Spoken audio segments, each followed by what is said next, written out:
weird thing to me, and I see this all the time. He can't be a Christian because he's pro-choice. He can't be a Christian. Talarico. He can't be a Christian because it's because he said that he believes that they're like all religions share truth, share the central truth. Basically, I'm just really not willing to say that James Talarico is not a Christian. I'm just not going to do it. Welcome to the Conversations That Matter podcast. Fashionably late. I had a phone call that came in right before I was going to go live and wanted to take it. Thought it was important enough, but now I'm like 15 minutes after I said I was going to be, or at least as I scheduled it, which was 4. So my apologies to those who are in the channel. It looks like Cosmic Treason and Romans 8 and Mark and a bunch of other people.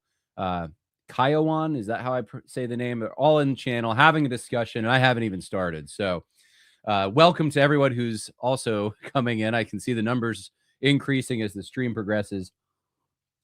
We have a number of things to talk about today, including that clip you just heard. That was from the Allie Beth Stuckey program a few days ago. It was David French.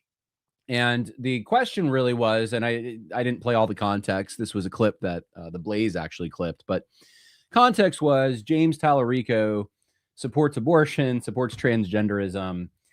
How can you say this guy's a Christian? And David French doesn't want to write anyone off, apparently, as a Christian. So James Talarico, perfectly within boundaries.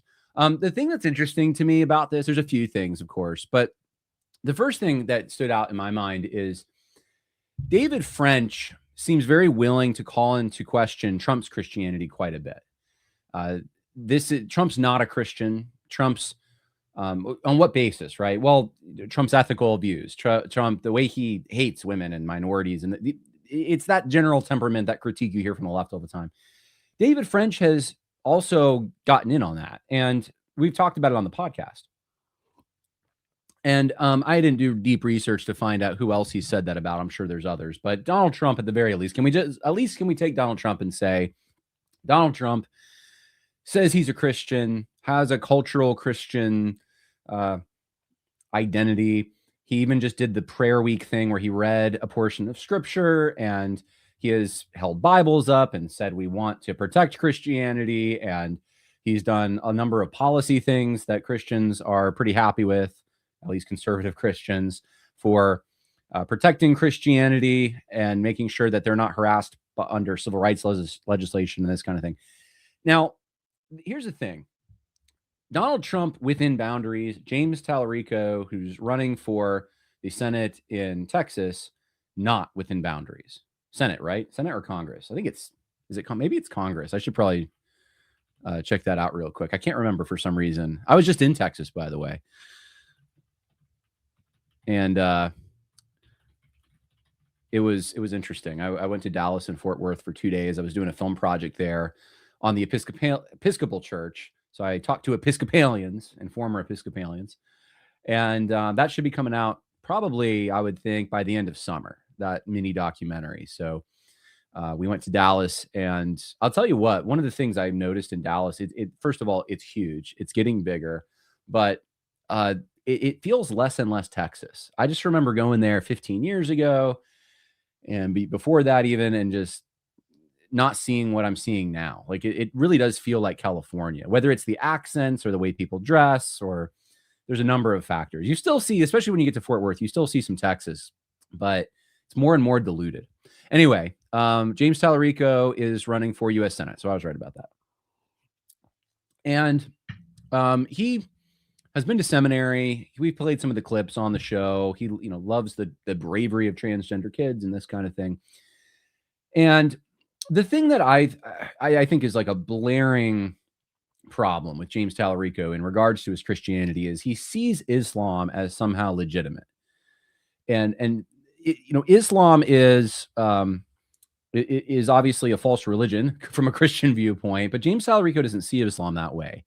That's not what they were talking about in the context of the podcast. They were talking about social views, but I would probably start with that. Just say, well, look, is Allah the same God? Is Allah a legitimate God? Is that a path to God? Is that, what do you think about that?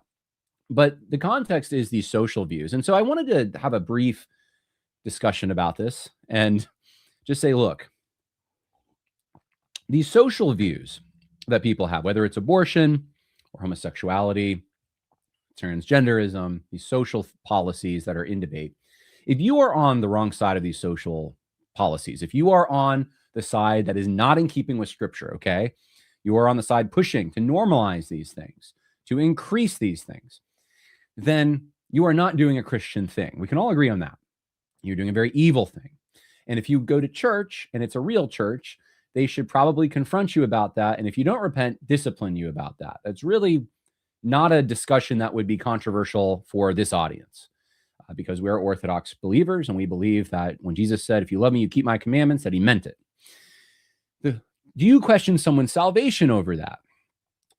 I think there are probably ignorant people that, let's say they got saved very recently and they, before that, had a number of erroneous views. They may retain some of those views because they haven't actually thought about them. Now, those views are pretty overt, like, murder and gender and stuff like that's pretty overt. Like, if you become a Christian, that's going to be probably one of the first things you realize, well, that doesn't conform at all to the God that I worship now.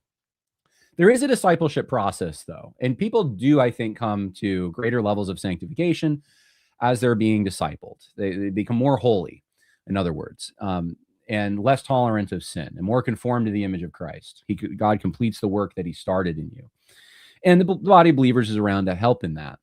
However, if you retain these things after going to seminary, like James Talarico, you are now ordained to preach the word of God. You are not just a Christian, but someone who really knows Christianity. You've been a Christian. You're representing Christianity. You are trying to even run your campaign based on the moral foundation you say comes from Christianity. You're not ignorant about these things. These are well thought through things. These are not just political decisions. These are moral decisions that you've had time to ruminate on, and you have come to the wrong side of the equation, to the side of the equation that is against God's clear law. If that's the truth, then I have no reason to treat you as a brother or say you're a Christian. That's just the bottom line. You're someone who is, with the case of transgender children, it was better if a millstone were hung around your neck and you were drowned in the depths of the sea. That's Jesus, not me. Because you're causing these little ones to stumble.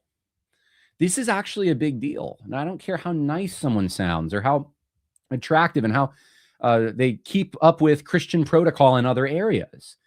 These views are reprehensible.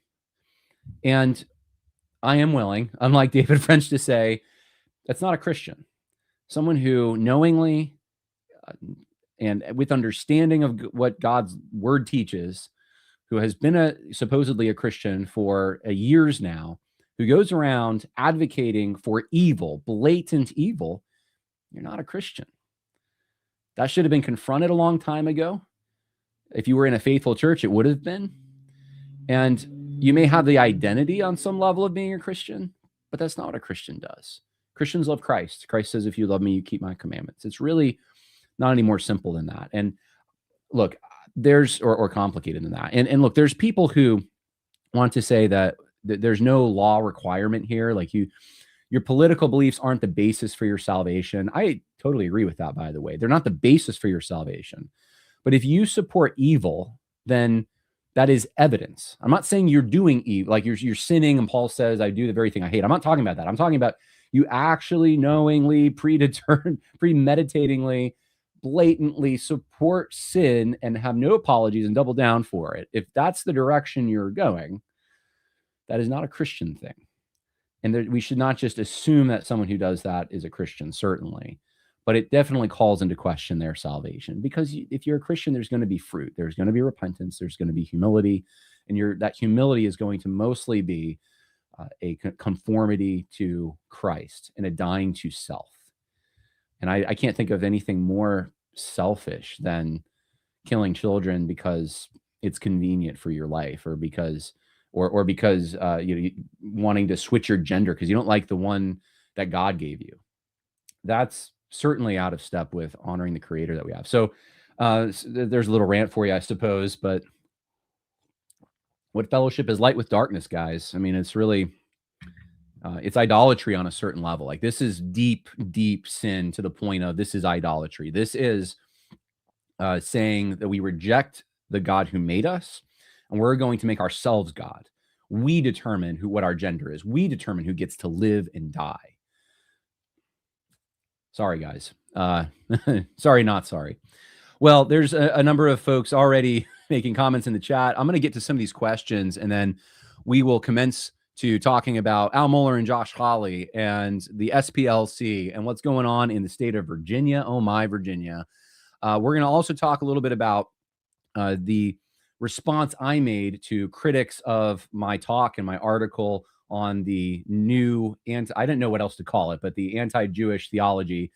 I did write an article about that. I was on the fence about it, but I decided to do it just for whatever few well-meaning people may be out there who may be confused by it. Hopefully this helps clarify things, and we'll talk about that. I'm here to answer any questions and comments or cries of outrage while the podcast is going on. So thank you for everyone who's here. All right, well, let's see. We have in the comments first, Cosmic Treason says, can Christians sincerely can they work for the failure of the secular state of Israel, or is this morally impermissible as an article of faith because it places us under God's curse? Certainly Christians can work against evil, right? So if there is a state doing evil, we need to work against those things. At the same time, when you're talking about geopolitics, which is the category of this question, you're looking at nations across the globe, and most of them are evil on some level, supporting evil, under evil, religious or non-religious, and I guess everyone's religious, but they're overtly secular in some cases, and they're most of Europe's like this, right, where they support horrible policies. From a geopolitics standpoint, this is a political question. What's the best kind of outcome for the people that I serve in the United States? That's what I'm asking if I'm a magistrate making these decisions. I don't want to be, and certainly I can't be someone who actually supports evil things. That's not negotiable. But when I'm looking at alliances and trade policies and military cooperation, there are going to be times that I am going to side with people, or people will side with me that I don't get along with, that don't represent in every way, shape, or form my domestic policies and the morality that goes along with those. That goes for the United States, by the way. I mean, if you even become a state rep or a local rep in this country, are you going to abide by laws? Are you going to have cooperation with a national government or a general government that has many evil connections? It's kind of unavoidable, right? And so this is the situation I think Daniel and Shadrach, Meshach, and Abednego find themselves in. There are limits to what we can do, but working towards, I don't know what that would even be, working against a foreign government that does evil things, certainly expose the evil things. I don't know what working against it necessarily looks like. If they're threatening us, that's in our purview, right? If Iran legitimately is threatening the United States, that is within the purview of the United States interests. If they're not threatening the United States, then that's, and you're just going to go there, I don't know what, to just change their policies because you don't like them. I don't know that that's something that would be justified. But what I do think is the situation right now in the Middle East, it is complicated. It does have a history. And it probably, I said this when it first happened. I didn't want Donald Trump to go in there. It's hard to say when we're not in the situation room. We don't have all the intelligence necessarily. But given everything I've read about this situation, it's a mess because you're dealing with, in Iran, some actual ideologues, some religious zealots. They don't care if you bomb them into the Stone Age, at least the people on the top in the government, right? They are perfectly fine with that. They're going to hold tight. You can punish them economically. I mean, you only have so much leverage with people like that. And I think the mistake of American policy for a long time has been to think that everyone's like us. Gaza just wants the people in Gaza want the same things we want. They just want a better life.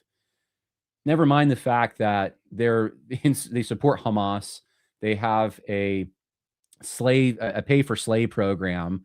They would many of the families that even accepted charity from the state of Israel for medical things, that kind of stuff, they would be honored if their children grew up and became terrorists. I mean, there is a mentality that we don't understand where it's like, it is better to kill your enemy than it is to be successful personally.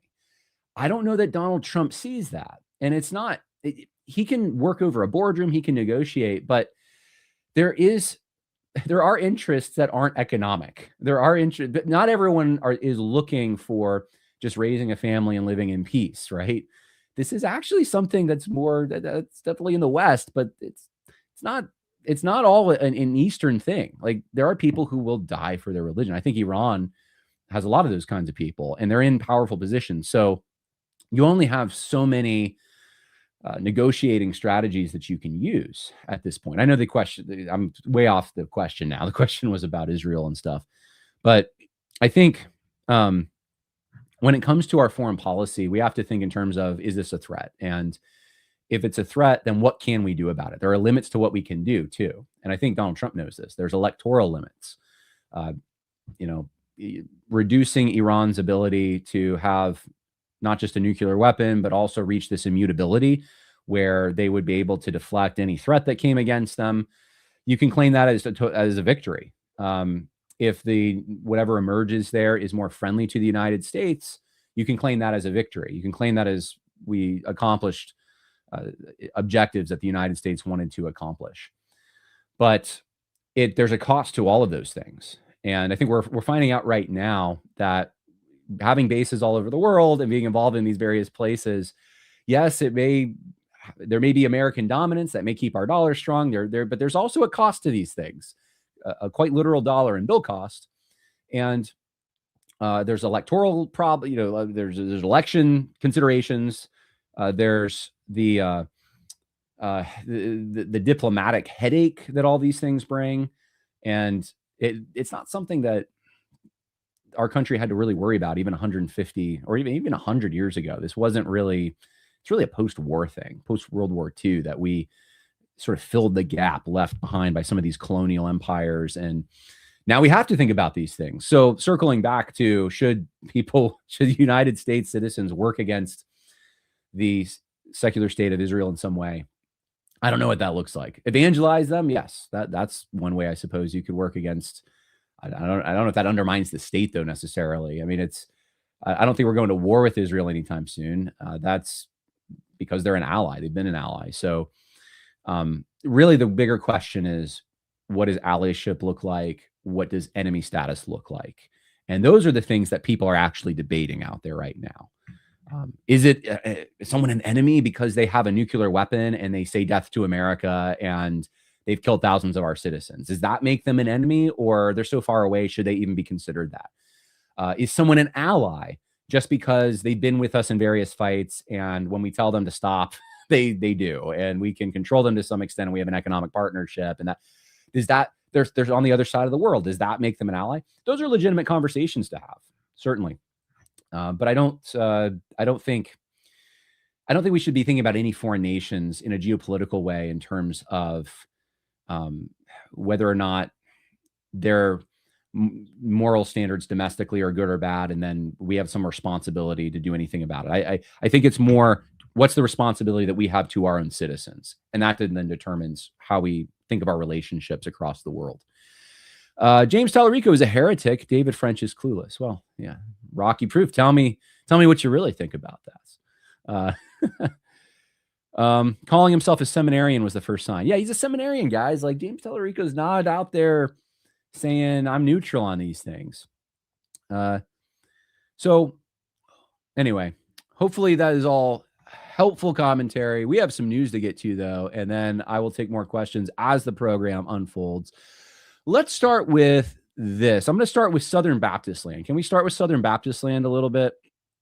Let's go to this headline. I missed this somehow, and since I'm focusing on this women pastor issue in the SPC, I figured I'd let you know about it. Called to serve, going where the bikers go. This is a story from the North American Mission Board. That means Southern Baptists, you are paying money to fund this particular entity in your convention. It's not just independent. Your money goes to this entity. This is from I believe it's December. I don't know. It showed up on the mobile app. It doesn't seem to show up here with the date, but it is from It's not ancient history. And you have a picture here of a motorcycle chaplain. Looks can be deceiving, it says. And Michelle Newsom's got a story to prove it.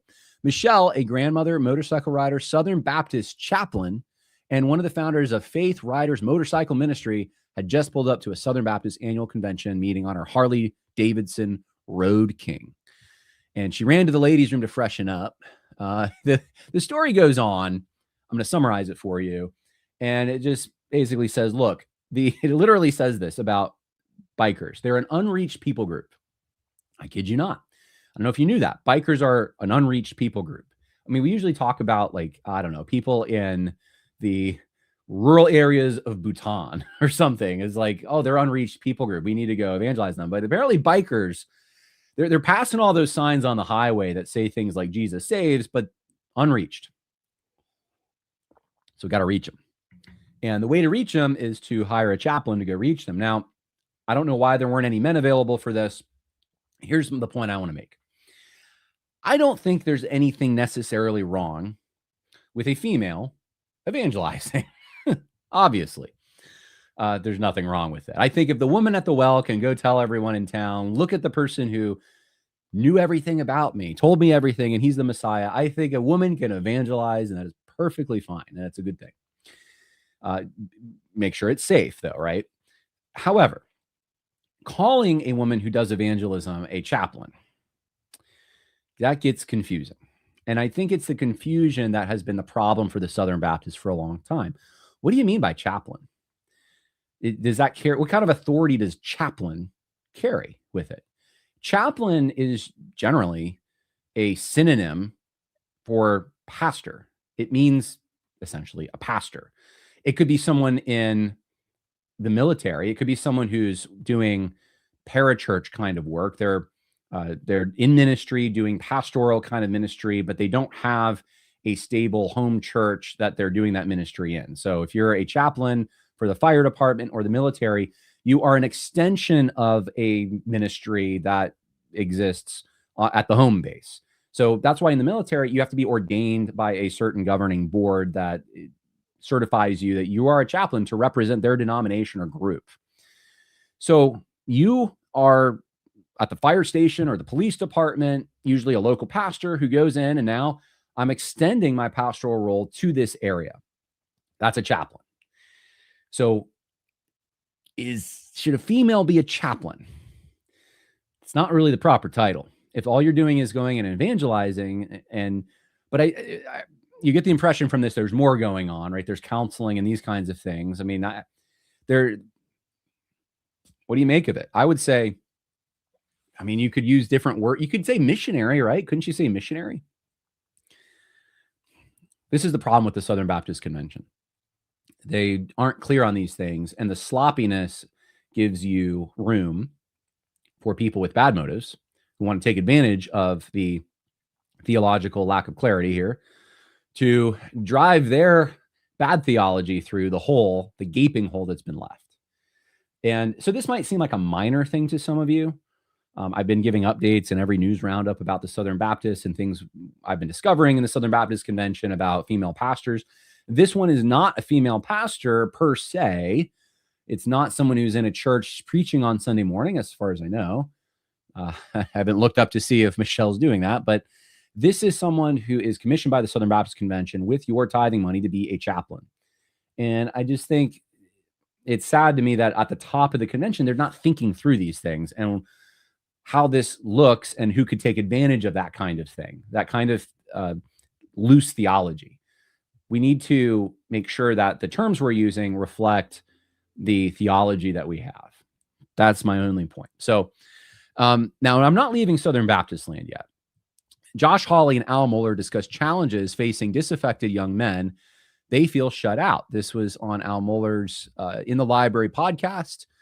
And I'm not expecting Josh Hawley to be aware of all the things that this podcast audience is aware about Al Mohler. I have a whole entire playlist on the podcast regarding Al Mohler. I mean, he's changed his views on a number of things in the last few years. Same-sex attraction, whether women should women should be punished for pursuing an abortion or not. even on the formation of the Southern Baptist Convention, he's saying very different things than he used to say. It used to be that they started because of slavery and defense of slavery. Now it's more, they started because of just wanting to do missions. And are those mutually contradictory? Perhaps not, but he's changed his posture on critical race theory. He said things that are certainly consistent with critical race theory, like things like racism is embedded in and influential in every single American institution. He said that, I believe, in 2020, 2021. You would never hear him say that kind of thing now, right? This is the metamorphosis of Al Mohler. And he doesn't, when he changes his opinion on something, come out and say, hey, I'm changing my opinion. Sorry for what I said last time. Like he repented in 2014 for denying the existence of homosexual orientation. Now he denies it again, but he's not going to come out and repent for it. It's just the currents change, and Al Mohler tends to change with them. That's what I've noticed. Now, he has been pretty consistently against female ordination, which I appreciate. But anyway, this audience knows about Al Mohler. This podcast, I wanted to just let you know about because I see this as just more kind of attempts to shift with the needs of the moment. So he says, is this Hawley or Mohler? This is Mohler. You mentioned the manosphere, which makes me think of all these young men out there, many of whom voted for Republicans and the president this last time around, but now say that they're very disaffected. This is just a very, in many ways, disaffected group because I believe they feel shut out from American society. Oh, I guess that's, okay, my bad. I think that's what Hawley said. So Hawley observed these difficulties. Number one, they've been told by liberals forever that masculinity is toxic. He's right about a lot of this, by the way. They can't afford to buy anything. They are uncertain about how to have a relationship, how to get married, if they can get married. Hawley, a member of an evangelical Presbyterian church, suggested that the pain and alienation many young men feel offer Christians an opportunity to basically disciple. Let's see. Mohler, who serves as the president still of the Southern Baptist Theological Seminary in Kentucky, notes that no civilization can survive unfulfilled, aimless, restless young men. It just doesn't work. One of the most basic Christian observations in politics and economics is there ought to be an appropriate link between labor and reward. And if that is not honored, then you actually subvert everything you say you're trying to do. Mohler went on to stress the importance of teaching young men that they must delay gratification and take the initiative in things like work, relationships, and even hygiene if they hope to find joy and satisfaction. He said that he had never met any sizable number of young men who regretted following the so-called success sequence, which includes getting at least a high school degree, securing a full-time job, and waiting until marriage to have children. So let me just kind of cut through this a little bit. Al Mohler, unfortunately, has been one of the people in the Southern Baptist Convention who has been a preventative, who has been a problem with young men pursuing those things. Why do you say that, Jon? Because Al Mohler, even if you go as far back as the Great Commission Resurgence book, Mohler writes in that book, I think that was 2010, that the Southern Baptist Convention is going to be this aging white male denomination unless we do something to diversify it. And boy, did the Southern Baptist Convention decide they were going to do that, including at Southern Seminary. A number of professors were hired at Southern Seminary that pushed critical race theory. And this is the same era that I was exposing this is around the same time that Al Mohler is going back and they're trying to grapple with the history of the institution, to contextualize it.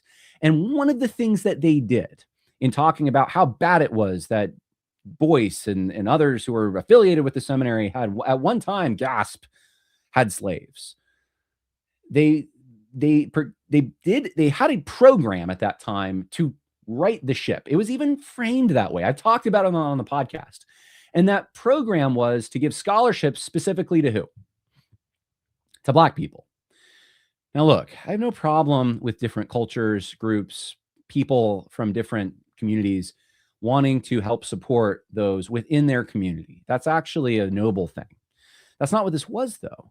This was, hey, we have a problem with the perception out there. We're looked upon as, because of our history, because of just the way that the world looks at us as Southern Baptists. So we got a race problem. How are we going to meet that challenge? We got to diversify. We've got to tip the scales in favor of one group over another. And now you got especially white males feeling like, I can't win. I got straight out of high school, and I was told that, why even go to college? Why go to seminary? Why do these things? I'm not going to be able to achieve what I think I should achieve. Now, part of that is a lie, by the way. You can achieve things. If you do excellent work, and you will always have a benefit from that. But it is disheartening when you find out that the scales are being tipped for others and it's not a fair playing field. And in some way, Southern Seminary was not a fair playing field. And Al Mohler is responsible for this.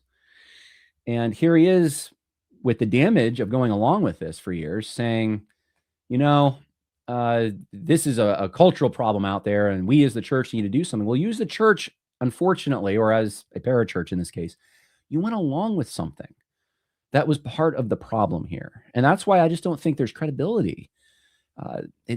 Maybe Josh Hawley has some credibility with this, but I don't have any reason to think Josh Hawley knows about any of this. But Al Mohler, no, unfortunately. And it's sad. And I think what would have to happen is you'd have to admit that shouldn't have done that. Shouldn't have tipped the scales. Shouldn't have done the diversity thing. We should have just, if you're really about quality, and as he said in this article, you reward someone for the work they put in, you got to make sure that they're rewarded for the work they put in. I don't know if there's much more I can say about it, but I'm not trying to just take this opportunity to bash Al Mohler, because I don't like Al Mohler or something. It's more, Al Mohler is not unique in this. I see this quite a bit of Christian leaders who now, post 2020, post all the things that happened and the damage that was created by decisions even they made, they want to come in as the solutions to those things. And it's like, I don't trust you, man. Like you're not even admitting you're wrong in some cases. I'm glad for the guys who have, by the way. There are some who have. Josh Howerton's one of them. He made a statement on his show. I was wrong. It takes a little humility. Start there, right? Start there, and then build some trust up over time. People make mistakes. That happens. Sometimes if you're in leadership, those mistakes have a lot more repercussions than they would if you were just a layman somewhere. But people do make mistakes, and there is severe pressure, especially in the moment. There's always social pressure to do things that please the crowd or please the elites or please whoever. And you have to be someone, if you're a man of virtue, who says no to those things. Says, I'm going to do what's right. I have convictions. I know where my responsibilities lie. They're to God first, then to my family, then to my country. And I'm going to make the best decision, not just what gets me likes, clicks, popularity, that kind of thing. So I wanted to say that. I hope some people can rise up who can bring the encouragement, right? I suppose I'm one of those podcasts, hopefully, to some extent. I want to bring the encouragement that, look, life isn't over. God is working. He's put you in a wonderful country. Even if you're a young man, you are living in a wonderful country. There are always opportunities, okay? Don't think that there's not. And one of the things you need to do is make sure that you are in a good place physically, mentally, spiritually, so that you can take advantage of those opportunities. Because all God requires is that you be faithful in the things that he's put in front of you. And you can't change the world. Geopolitics is not going to be the thing for most of you. It is going to be working within the community that you live in, or changing that community if the Lord wants you to move. So we need a lot more of that encouragement, obviously. In fact, I'm in discussions now with some guys who I think are pretty good in the realm of business. And I want to do a podcast on this. Like, what are the opportunities out there for Christians, especially young men who want to start out and they're not sure where to go? The traditional mechanisms that would get you a job that could feed a family aren't as strong as they used to be. So what do you do? That's a legitimate question. And it's one that we need to be thinking about. So there you go. All right. Oh gosh, I got the comments coming in, guys. I got the comments coming in. Jon Harris, gasp, had slaves. At one time, gasp, had slaves. To mock 100 years of suffering. Would Jon Harris talk like this if he was a time machine into a black slave, into a, I don't know what that means. That's bad grammar. And had to be a slave for just 10 years. Yes, I probably would. Look, the gasp is this was an institution that existed for all of human history. And the question for Christians is, did James Boyce, not James Boyce, Boyce College.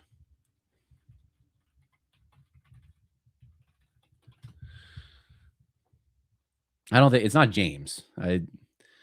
It is James. Okay. I was thinking James Montgomery Boyce. It's James Pettigrew Boyce. Okay. Different middle name. All right. So anyway, did James Pettigrew Boyce treat slaves well according to the law of God, according to how Paul says slaves should be treated, or not? That's really the main question here. Did they abide by what Scripture says about these kinds of things? Abusing is evil. It's wicked. It should be condemned. It shouldn't, you shouldn't be supporting, obviously, that kind of stuff in any way, shape, or form. But the real question for Christians, when they look back and they see the patriarchs, they see the members of the early church, they see those within their history who participated in social hierarchies, labor hierarchies that existed in all the societies at the time, they need to ask themselves, were they Christians in that? That's really the question. So yes, what happened at Southern Seminary was you had the mere fact that that some of the people who were involved at the formation of that seminary either had slaves or were in churches where there were slaves. That alone was enough to condemn the history to perdition and to say we need social policies to diversify now to correct this problem. That's what I'm talking about. All right. Well, Breitbart News. We already talked about that. We talked about David French. Okay, leaving SBC land. Let's talk about SPLC land. SPLC, the Southern Poverty Law Center. Now, some of you don't know what the Southern Poverty Law Center is.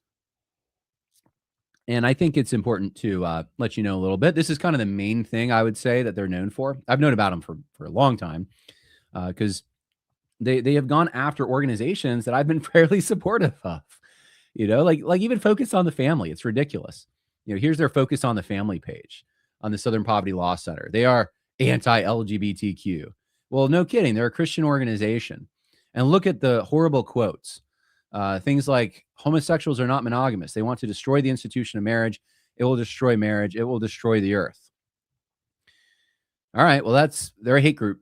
They're a hate group. Maybe let's pick another one here. Shorter quote. Contrary to the popular myth that homosexuality is genetic, same-sex attraction is a preventable and treatable condition. Well, if you believe in sanctification and people turning from their sin, then yeah, but that's evidence that they're a hate group, right? Okay. Case in point. Here's the hate map. So if you click on, let's click on Virginia. All right. Since we're going to be talking about Virginia soon, what hate groups are in Virginia? Well, you got the American Immigration Control Foundation. I don't know anything about them, but they're anti-immigrant. You got various family foundations, Constitutional Rights PAC, American Policy Center, Gun Owners of America, Moms for Liberty. There you go. Moms for Liberty in Bedford County. That is a hate group. Moms for Liberty in another county. So we got all the Moms for Liberty here. Okay. Most of this is Moms for Liberty. All right. Some of it. There's like 5 Moms for Liberty here. You got, all of these different, the John Birch Society. I'm trying to see if there's any I've even heard of. You got some various militia groups. Well, there you go. This is the City Elders. City Elders is a Christian, I think it's mostly Pentecostal organization. They get together, mobilize for politics, pray, have prayer breakfasts. City Elders is about Christian supremacy. So they're a hate group. So you get the point, right? I just clicked on Virginia and that was kind of random. This is what the Southern Poverty Law Center does. They've been around since, I think, the late 70s. They started out with litigation against, on behalf of minority groups who were not, I think, mostly Black people at the time, because I think this was in Alabama. And it was against institutions that wouldn't integrate, that wouldn't apply affirmative action policies. It was that kind of thing. And then it shifted in the 1980s and especially the 1990s to then just include informing. I don't know what year they started informing, but at some point they started informing the government, including the general government, the federal quote unquote government. They started informing them about the activity of quote unquote hate groups. So this was so their bread and butter are things like the Klan, the various neo-Nazi groups, think like Patriot Front, white nationalist group like that, or the list goes on of these like kind of more overt, like white supremacy type organizations, and of course it's all. I mean, do they even focus on Black Panthers at all? I mean, maybe they. I should have looked that up real quick because I'm not aware. Let me see. Southern Poverty Law Center. And then let's see if they have any page on the Black Panthers. Maybe they do, but those are certainly not the groups that they tend to focus on. It's not coming up in just a basic search. I'll put it that way. So I have a suspicion that they don't.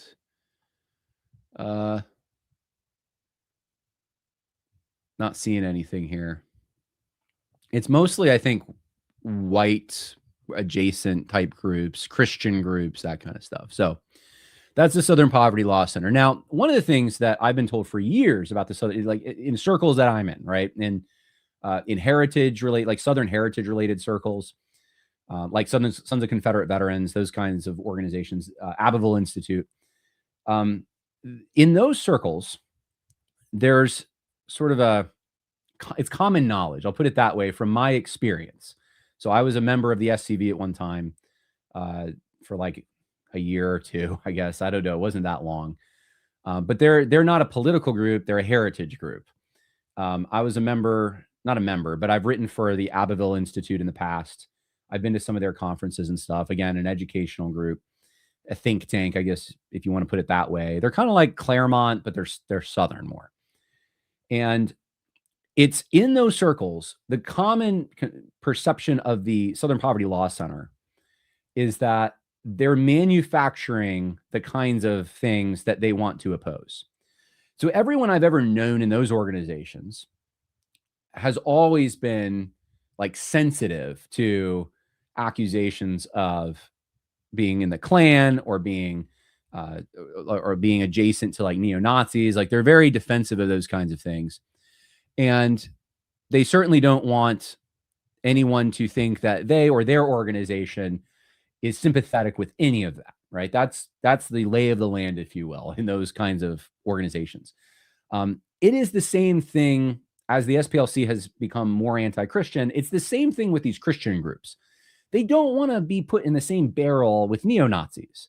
They don't believe those things. They find those things repugnant. But based on the moral repugnancy Americans feel towards neo-Nazis, they extend that out to heritage groups that are pretty normal American flag-waving Christian groups that 20 years ago, no one would have batted an eye at all, even 10 years ago.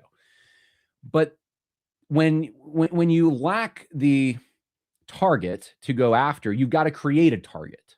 And so the perception was that, and I've heard it many times, that the SPLC is a hate group, that essentially they are behind the very things that they say that they oppose, that they need those things to justify their existence, that they spread the net so wide because they need more fuel for the fire. They need more hate groups to justify going after hate groups and informing the government about, oh, there's another hate group. And they drum up this whole thing about this rising hate, at least for years they did, because it always has to be on the rise. It always has to be this threat that's right out there so that you say, oh, we'll give you money. We'll donate to you. We'll listen to you. You're the experts in how to fix this problem.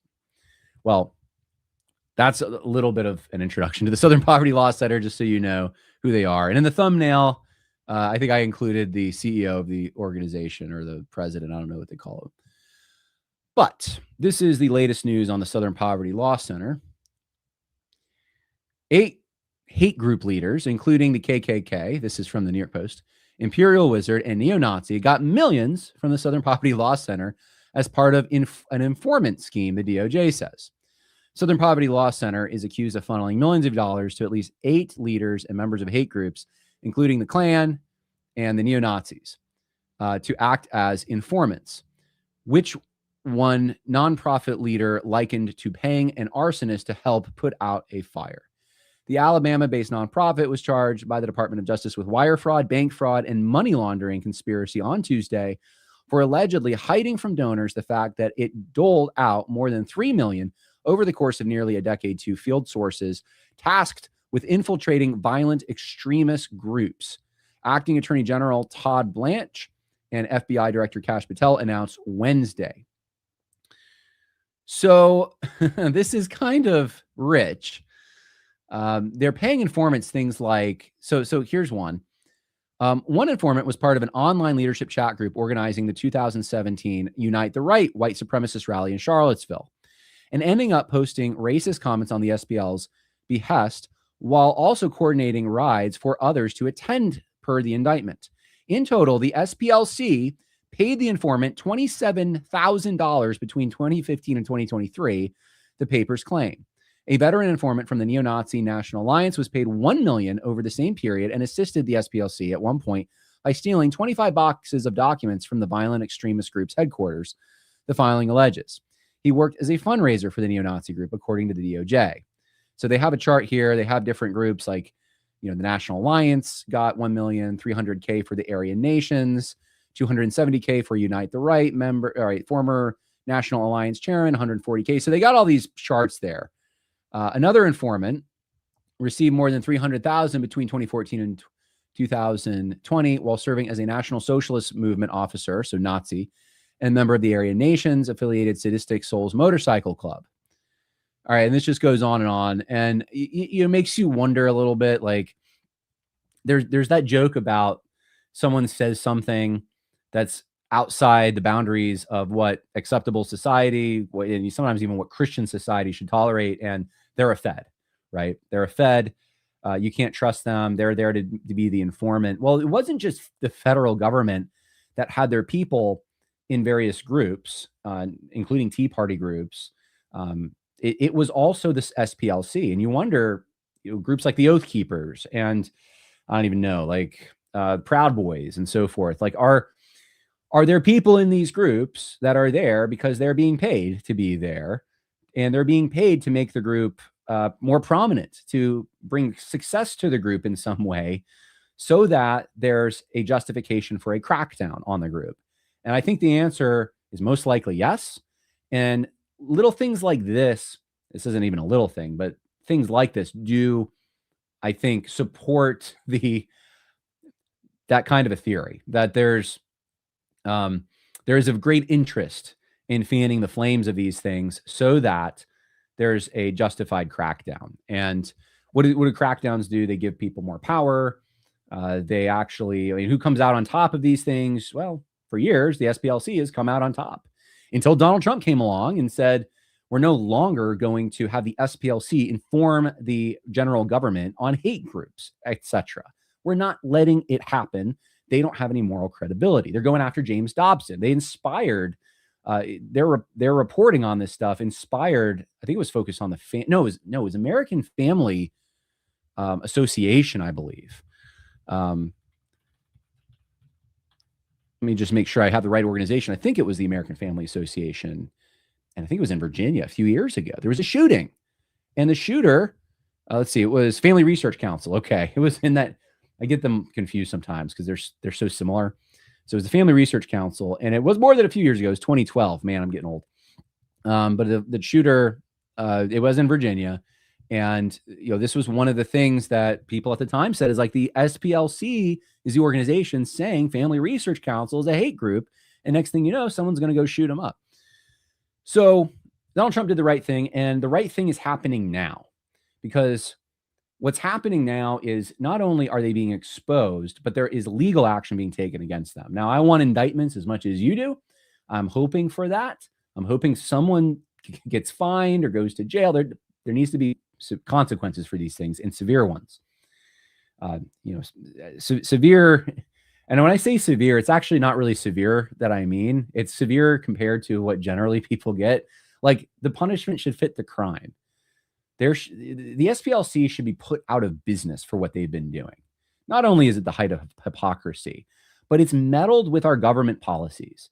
And it's time for them to be shut down. And so if they're tied up with so much legal stuff that they shut down, good. That's what needs to happen.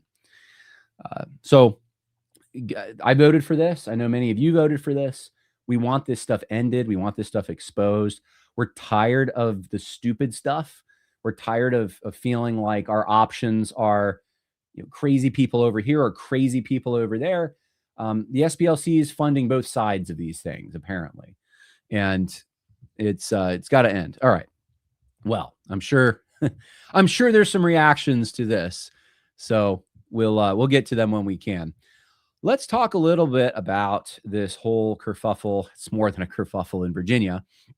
National Republicans dodge questions about Virginia ground game as locals allege none of them spent any money. So we just had a vote in Virginia for redistricting, and by a sliver, by a percentage point, the Democrats get what they want, and they get an authorization to redraw the district lines, because they couldn't do it before because the court said they couldn't. And so they needed to take a vote to give authorization to the government of Virginia to now redraw the district lines. This is being challenged. But if you see the map of these district lines, let's see if this article includes it. I don't know if it does. I think I had an article that did. I'm not finding it now, though. It's crazy, though. It's literally crazy. It is districts that have little bitty, like a mile wide, strip that goes, and then gets to Fairfax County, where you got like a lot of left-leaning people to sway the vote of Heartland, Virginia.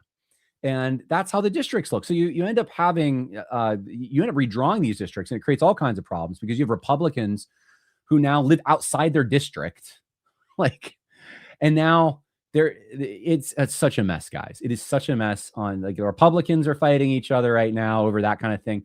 The Democrats are happy. They're laughing at this stuff. But the national Republicans didn't think this was a fight worth fighting. That's the issue here. It's like, this is a national issue, though, because if there's a redrawing of congressional districts to benefit the Democrats, I think it's four congressional members will be Democrats. And if they're going to try to impeach Trump, or really whatever policy the Democrats want, if they get 4 extra, the Republicans lose 4 and the Democrats gain 4 extra congressmen, then that's huge. And that's a big problem. And this is a problem on so many levels. You also have the fact that I was actually just on the phone with someone who's in Virginia politics very deeply this morning, and this was a vote that they won. They won the vote. If you look at voting day, they won, the Republicans. When all of a sudden, though, late into the game, all these ballots are discovered, these mail-in ballots that, wouldn't you know it, they're all for the redistricting. It's the same tricks that we saw in 2020. And this was on a razor's edge, and you just needed enough ballots to sway it towards the Democrats. But there is a Virginia judge who is saying no to this. This is according to Fox News. Virginia court declares states redistricting was unconstitutional. Republicans are cheering the circuit court victory in Virginia that showed Democrats' redistricting efforts are not quite over yet, despite a referendum. Virginia Circuit Court Judge Jack Hurley, what a hero, ruled Wednesday, one day after the Democrat redistricting referendum, that all votes for or against the proposed redistricting amendment were unconstitutional, citing rules that impose certain requirements that the referendum did not meet. There are a handful of cases making their way through the Virginia court system challenging the referendum. The Tazewell Circuit Court just ruled the referendum unconstitutional. Let's see here. Shortly after the ruling came down, Virginia Attorney General Jay Jones, a Democrat who beat I don't even want to talk about Jay Jones. What a bad guy. He said that his office will immediately file an appeal. So this is a mess. Let's see. I think that's basically what I wanted to share on this particular issue from Fox News. And yeah, the final vote, just to give you an idea, 41.46% to 48.54%.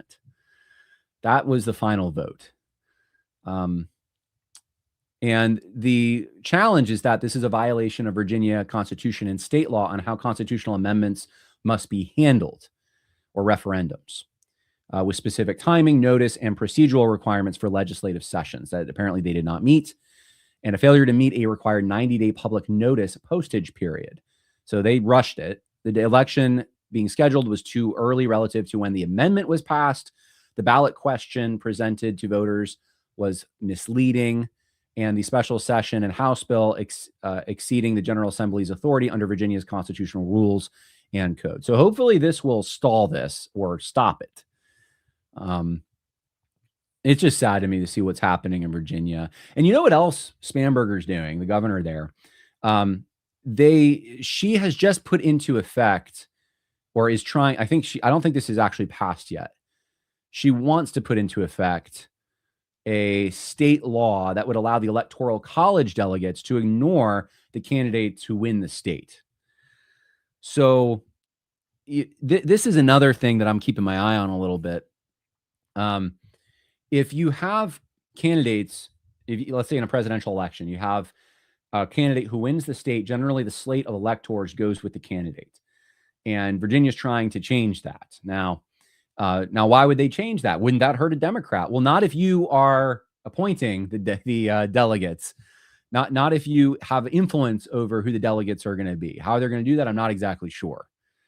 But there's a lot of really weird stuff happening in Virginia. And the Democrats, man, when they get in charge with super majorities, they do not hold back. They're not fair players. They lock the door behind them and they throw the key away. That's who they are. And what's happening in Virginia now is similar to what happened in California years ago. California used to be red. California has no shot at being red. Again, the Democrats sewed it up. That's what they did in New York. I grew up in a situation in New York where, and during my childhood, when I'm trying to remember what it changed. I was probably an early teenager, but Republican had New York had a Republican Senate. They had a Democrat Assembly, and they had a Republican governor. And that was the status quo for a while. I mean, do you remember 9/11? Some of you do. Some of you weren't around, but I remember that you had a Republican president, a Republican mayor of New York, and a Republican governor of New York. You had Giuliani, Pataki, and Bush. Those days are over, man. Those days are so over in New York. And Virginians are going to be saying that in 10 years if something doesn't stop this. And so if you're in Virginia, I know some of you are battle worn. You fought this last election. You keep fighting. Don't just settle down. Because if you let the Democrats just make the decisions and you give up on all the electoral process, you don't get it back. And the Republicans need to play hardball with this stuff. You got to realize this is this political life and death struggle. These people don't want to share a country with you. The hard left does not want to share power. They're not interested in it. They're not interested in fair rules. They are only interested in winning and keeping power for themselves. You have to view them that way. This isn't 1980. Okay, well, let us keep going. Let us talk. What are we going to talk about? I think we're going to get into some of the Israel stuff. You know what, though? Well, let's do this, and then I'll get to my article. Israel promotes biggest LGBTQ festival ever in the Middle East near site of Sodom. The jokes write themselves. Of course, it's sad, though. It's not really even a joke. It's just, but why would you do it near the site of Sodom? I don't know. It's pretty overt and blatant. And yes, which ministry was it? It's their foreign ministry put out this particular tweet. I saw it when it first came out and I posted something against it, but pride rises at the lowest place on earth. This June, the Dead Sea becomes Pride Land, the biggest LGBTQ plus festival ever in the Middle East. 4 days of nonstop celebration, community and connect. Yeah, community and connection. I'm sure I know what that kind of community and connection is going to be. Israel celebrates its LGBTQ plus community bigger than ever. Now, Tel Aviv is known to have they're liberal, Tel Aviv. It's interesting. For years, I would hear about this kind of stuff happening in Israel. And then when you actually go there and you drive around, you realize there's hardly any rainbow flags. There's hardly any overt public support for this kind of thing until you get to Tel Aviv. And then you're like, oh, this is like going to San Francisco or something in the United States, right? If all someone saw in the United States was what San Francisco was putting out there, they would just think the United States is completely overrun with transgenderism and homosexuality. However, you have a government that this is what I think the motivation is here. This is my opinion about it. I think the government of Israel thinks that they can score points in the West by promoting this kind of thing. And by saying things like, well, the Muslims, they're not as tolerant as we are on these matters. We're more like you on this, which obviously for Christians is completely abhorrent. We look at that and say, that's absolutely evil. Why would you want to relish in your evil? I actually sent it to someone I know in Israel and just said, this is the reason that you have a lot of normal God-fearing Christians. And if you try to make the case to them that Israel is somehow also socially conservative, that there's a commonality there, which on a private level, I guess you could say most of them outside of Tel Aviv are. This is the kind of thing they're seeing from the government. What do you think they're going to think? This is exactly the kind of thing that we look at here in the United States as Christians, and we say that does not reflect anything remotely in line with godly teaching, let alone, Old Testament teaching. I mean, it's the authority that even the things that religious Jews and Christians hold in common, that they say, well, this is part of what we believe should be reflected in our morality, the Old Testament. This is so outside of those boundaries. It's abhorrent, it's evil. Now, what does that mean to me as a American who, dabbles in? I'm not an expert in it by any stretch, but when a foreign policy issue comes up, I comment on it. It means that Israel is like every other Western country, basically. I mean, that's their. I mean, are they Western? Yeah, I guess in a sense, right? This is basically what France and England and Scotland and Ireland, unfortunately, the British Isles and the Netherlands and Germany and, Poland, Poland's a different animal. And I don't know if they'd even consider themselves Western, but this kind of individual self-realization and exploration and being unencumbered so you can actualize the self that's your authentic self in your sin and depravity. That's something the West has swallowed wholesale. And there are reasons for it, but I think sufficient to say this is something that if people in Israel, if people who are pro-Israel, even in the United States, they think that Israel makes a good ally and they want to persuade Christians of that and continue that kind of relationship, I'm just telling you, these are massive roadblocks for any Christian, myself included. I can see geopolitical reasons to be to maintain economic and even to some extent military relationships with countries in Western Europe and Israel, but I'm not going to feel any kind of moral commonality with their governments if this is the kind of thing they think is worth promoting, right? And that's just basic Christian morality 101. There's really nothing complicated about it, but that's the way it is. So I feel that way about my own country when there's a Democrat in the Oval Office. I mean, it's like, why are we celebrating these things that are so evil? Why we want the best for our country, and the best for our country, for any country, it's not just for mine, is strong families, not undermined by pornographic things, by sexual immorality, by those things break up families. We want strong families where children they grow up in a wholesome environment and then they make strong families. That's the only way your culture survives, by the way. You can even have a bad government or You can have all kinds of things against you if you keep doing that. If you keep having kids and raising them in good environments so they grow up and they're solid and steady and convictional Christians, that's how you win ultimately. It is a numbers game to some extent, and that is what is required for civilization to continue. You can have the best government in the world, and if you don't have that basic element, then your civilization will die. It is a life or death thing. So government's promoting these things, that's on the death end of it. This doesn't lead to families and children, and it breaks those things apart. That's just a practical thing, not let alone, God hates it. All right, I'm going to get into my article a little bit on, for those confused, what I actually argued about ethnic Israel. But first, I will take some questions, and we'll go from there. Calming the Waves said, how do you know the ballots are not legit? Is this channel just conspiracy thinking all day? That's what it is, all day long. Well, I mean, the reality of the situation is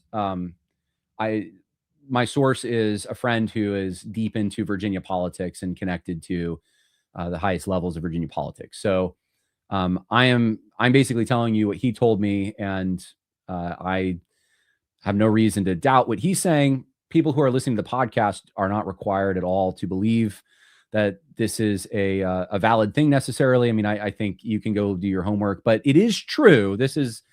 You have to have a paradigm that makes sense of circumstances. Okay. So the circumstances are that the Republicans were winning the entire day until there were ballot drops of mail-in ballots at the end, which when they were counted in Fairfax County were overwhelmingly for the redistricting. Now you could say maybe just everyone in Fairfax County just decided to do or a large majority of people or large percentage, I should say, people at Fairfax County decided to do mail-in ballots for whatever reason.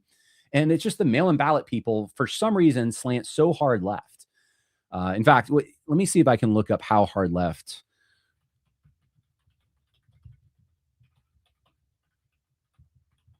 If I can look it up real quick.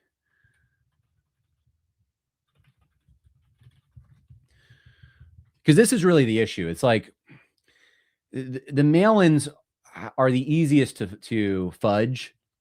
Breakdown by vote. Okay. Election day in person. Let's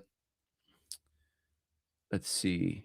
According to NBC News, if early and election day in-person voting slanted 53% to 47% against the redistricting, the mail-in ballots and absentee ballots, 73% to 27%. Guys, that's crazy. 73 to 27%. Why in the world are the 298,000 mail-in ballots, how come they slant so heavy? Now, maybe that's just the way that mail-in ballots work. Just the people who happen to do that. Mail-in ballots are submitted by people who are very hard left. I mean, and it's just but it's overwhelming, guys. That's absolutely overwhelming. And I think it should probably arouse some kind of suspicion that why are the percentages so different than the people who actually take the time to go in? You'd think that the people who take the time to go in are the ones who care about it the most on average, right? You have people who are traveling and stuff, but in general, I mean, the absentee thing's supposed to be a mechanism for I'm not around and need to fill out a ballot. That's a lot. 300,000 people. That's a lot of people to be absent. And ballot harvesting has been going on for years. The Democrats are really good at it. It has the markings of what would be a ballot harvesting effort. So is that a conspiracy? Yeah, some conspiracies are legitimate and grounded in, I think, actual reasons. And then some conspiracies are just wackadoodle and have no bearing in any kind of, they're not in touch with reality. You're just throwing slop at the wall. There's a lot of that online, but you have to make sense of that somehow. There has to be a paradigm that makes sense of why those percentages are so off. That's really the point. So, okay. Okay. I got some good, some good comments here. Mail-in ballots are the Dems' way of getting low motivation minorities who normally don't vote to cast votes NGOs go around and basically ballot harvest in urban areas. We'll get to the ethnic Israel stuff a little later, cosmic treason. Let's see. What else do we got? I'm not seeing a lot of questions. I'm seeing a lot more comments and some cries of outrage that aren't that interesting.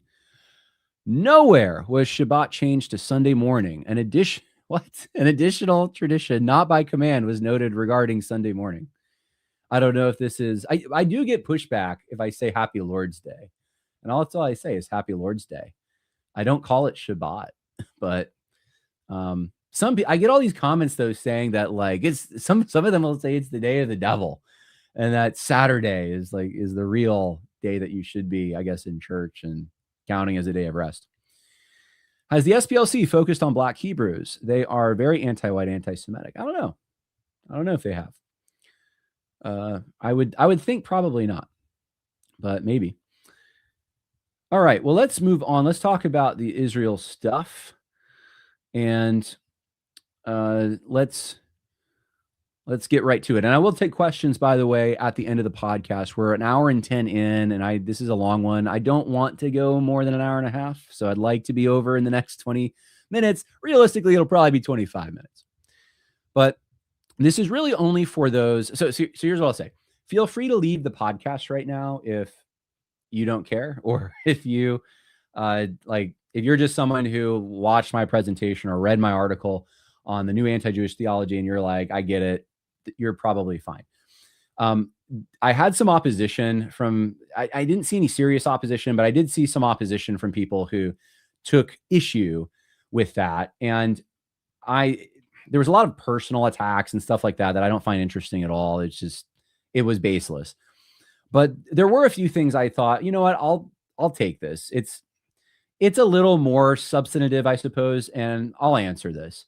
And I did it really for, I don't know how many people there are, but the people who might be listening to some of those criticisms and also watching my stuff and feel vexed about it and not sure what to think. So I wrote this for you, and I don't know if I'll read all of it, but I'll sort of skim through it. So I talk about my piece, and the piece is pretty obvious what my piece was.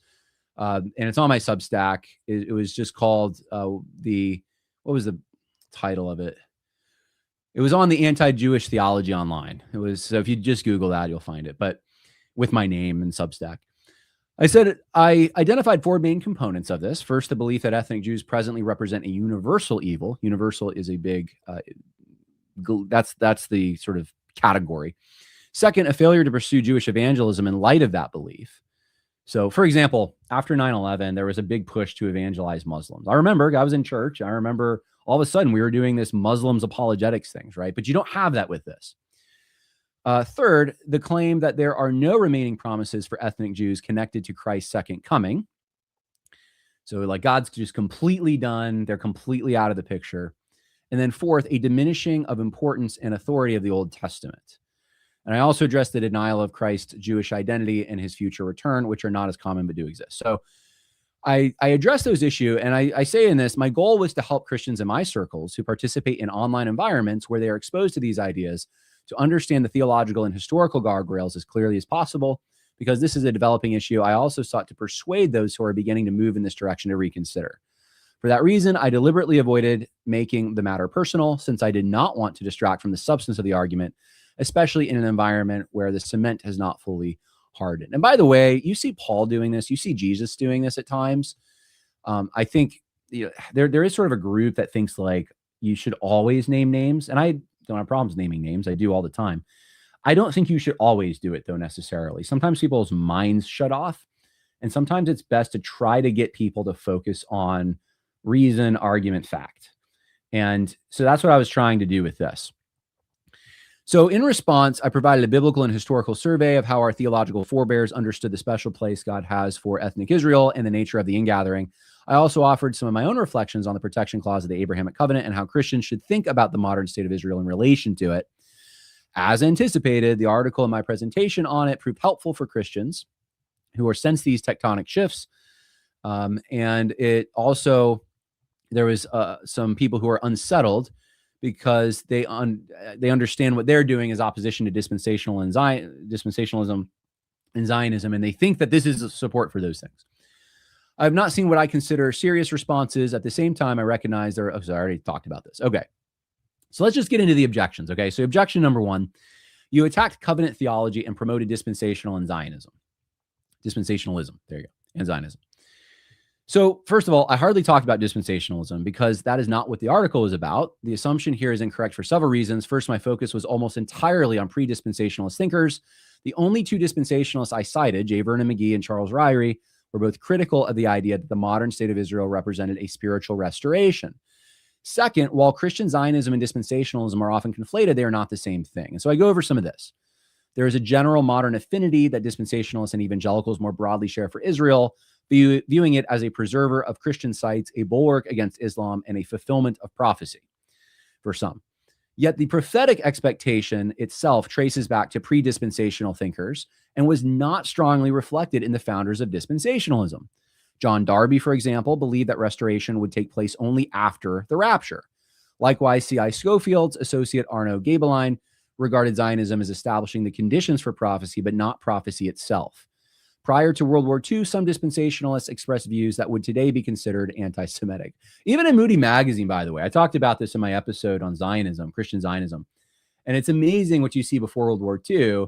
You see dispensational thinkers spreading, like even legitimizing portions of the protocols of the elders of Zion and things like that. So there's a lot of stereotypes out there. Historically, they don't hold water really. There's like a very modern situation that people, it's a very politicized situation that people are engaging in. And as a result, I think they're not doing careful theology or history. That's to be expected. But I give you just a little bit here that I think will be helpful. William E. Blackstone was among the first major dispensationalist figures to strongly support Zionism in the late 19th century, but it was not until the 1970s, as mainline support for Israel declined, that dispensationalists became more closely associated with political Zionism rather than simply prophetic expectation. And you can watch my podcast on Christian Zionism where I talk about all this.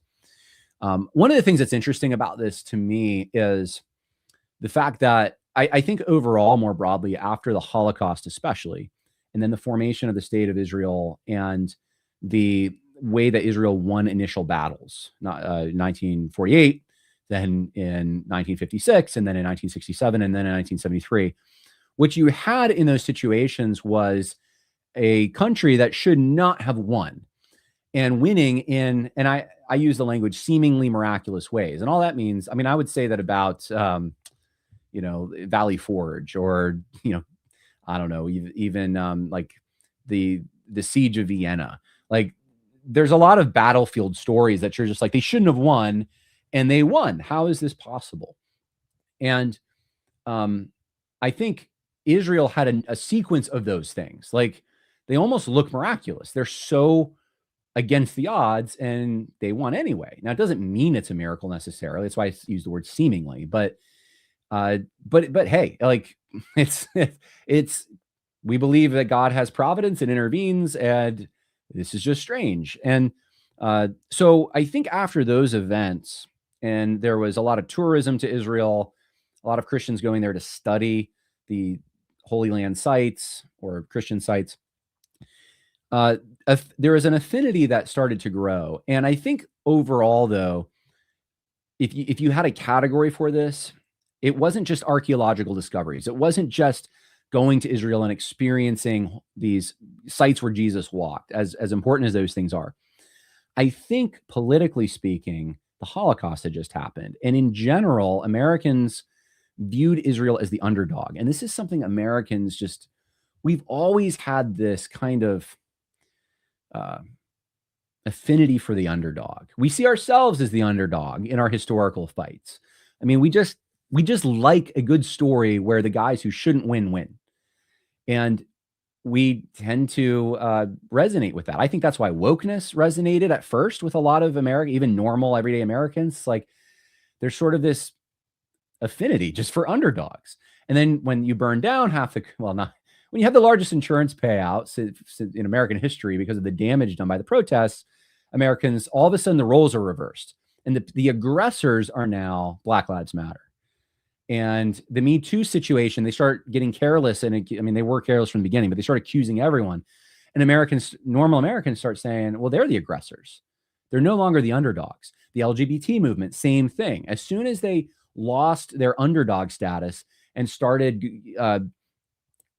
going and doing all these transgender library hours to kids, they lost that status. And I think that's what's happened starting in the 1970s with Israel. Israel had an underdog status. They're surrounded by all these countries that are bigger than them, more powerful, bigger GDPs, etc., and that don't want them to live. And there's a sort of like a sympathy that the United States feels with this. And then, though, you have Gaza. And Gaza now has become the underdog. They're under the thumb of Israel. Israel's a quote-unquote apartheid state. Israel is engaged in quote-unquote genocide and quote-unquote carpet bombing. And you see how the mainstream media has been working on that for years. And now it's shifted because Gaza is the underdog. And I think you can actually see, I think a lot of times the eschatology, the theological beliefs related to that tend to follow these political things. And you see that even with the rise of postmillennialism and the optimism associated with it. And we're Christianizing the globe, and then dispensationalism with World War I happened. And I guess we shouldn't be as optimistic. And you see these flavors kind of ebb and flow over time. That's at least how I see it. That's the long view historically.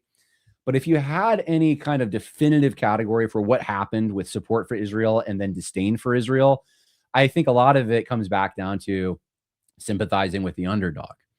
All right, so that's a freebie. Wasn't part of my article, but the major assumption is that dispensationalism uniquely affirms special promises for ethnic Israel, whereas covenant theology does not. This may function as a simplified theological caricature, but it does not match the historical record. The reality is that before covenantal and dispensational theologies were systematized, and covenantal theology was 17th century, it starts to get systematized. Dispensationalism is, of course, 19th century. But before that, there were early church fathers who believed in future promises for ethnic Israel.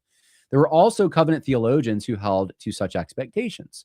Even today, renewalist Zionists who not only possess an expectation, but also see themselves as working to promote Israel's restoration, as represented by groups like the International Christian Embassy, Jerusalem, and figures such as the late Derek Prince, are not dispensationalists. My purpose in the original article was to respond to rising theologies that strongly reject ethnic Jews or the promises made to them. If I were promoting dispensationalism, I did a poor job. Okay, what else do I say? If I were promoting Zionism, I would likely be out of step with many modern Zionists for stating there is nothing in Scripture that requires Christians or Christian-influenced nations to support the modern nation state of Israel politically in order to receive blessing. It is unknown whether the success of the state of Israel is leading to a spiritual restoration. So I said that in the original article. That, for some reason, some people didn't seem to notice.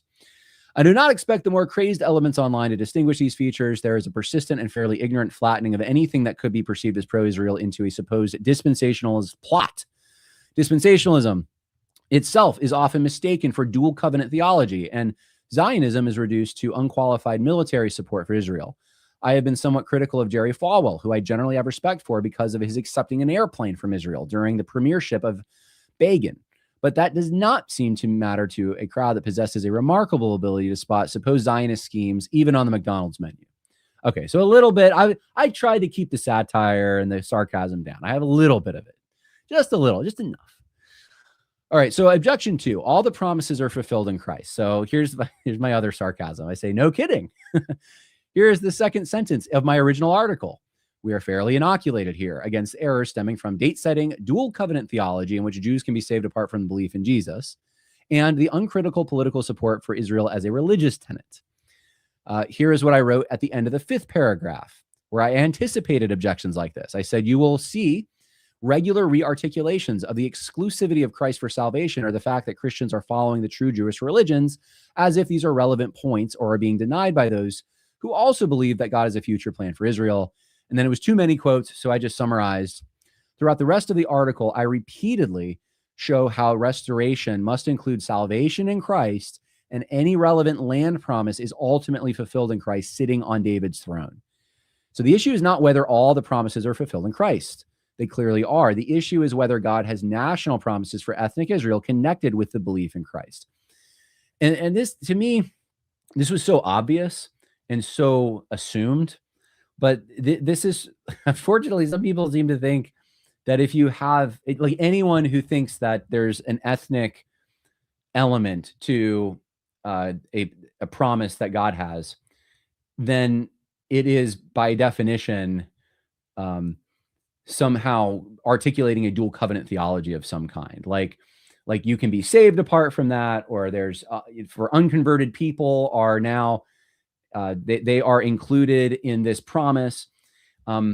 You can have unconverted people that are included in blessings to some extent because there is fruit from blessings. You can have people who returned to rebuild Jerusalem with Ezra and Nehemiah that had not had their hearts pricked yet by Ezra rather.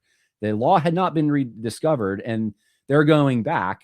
You have you can say this in the modern church even, that there are people who experience the blessings of what it means to be in the visible church from God in blessing that church and being with people who are stable Christians and so forth when they are not converted. The promises aren't for them, but they still are benefiting from the byproducts of those promises, the blessings connected to them.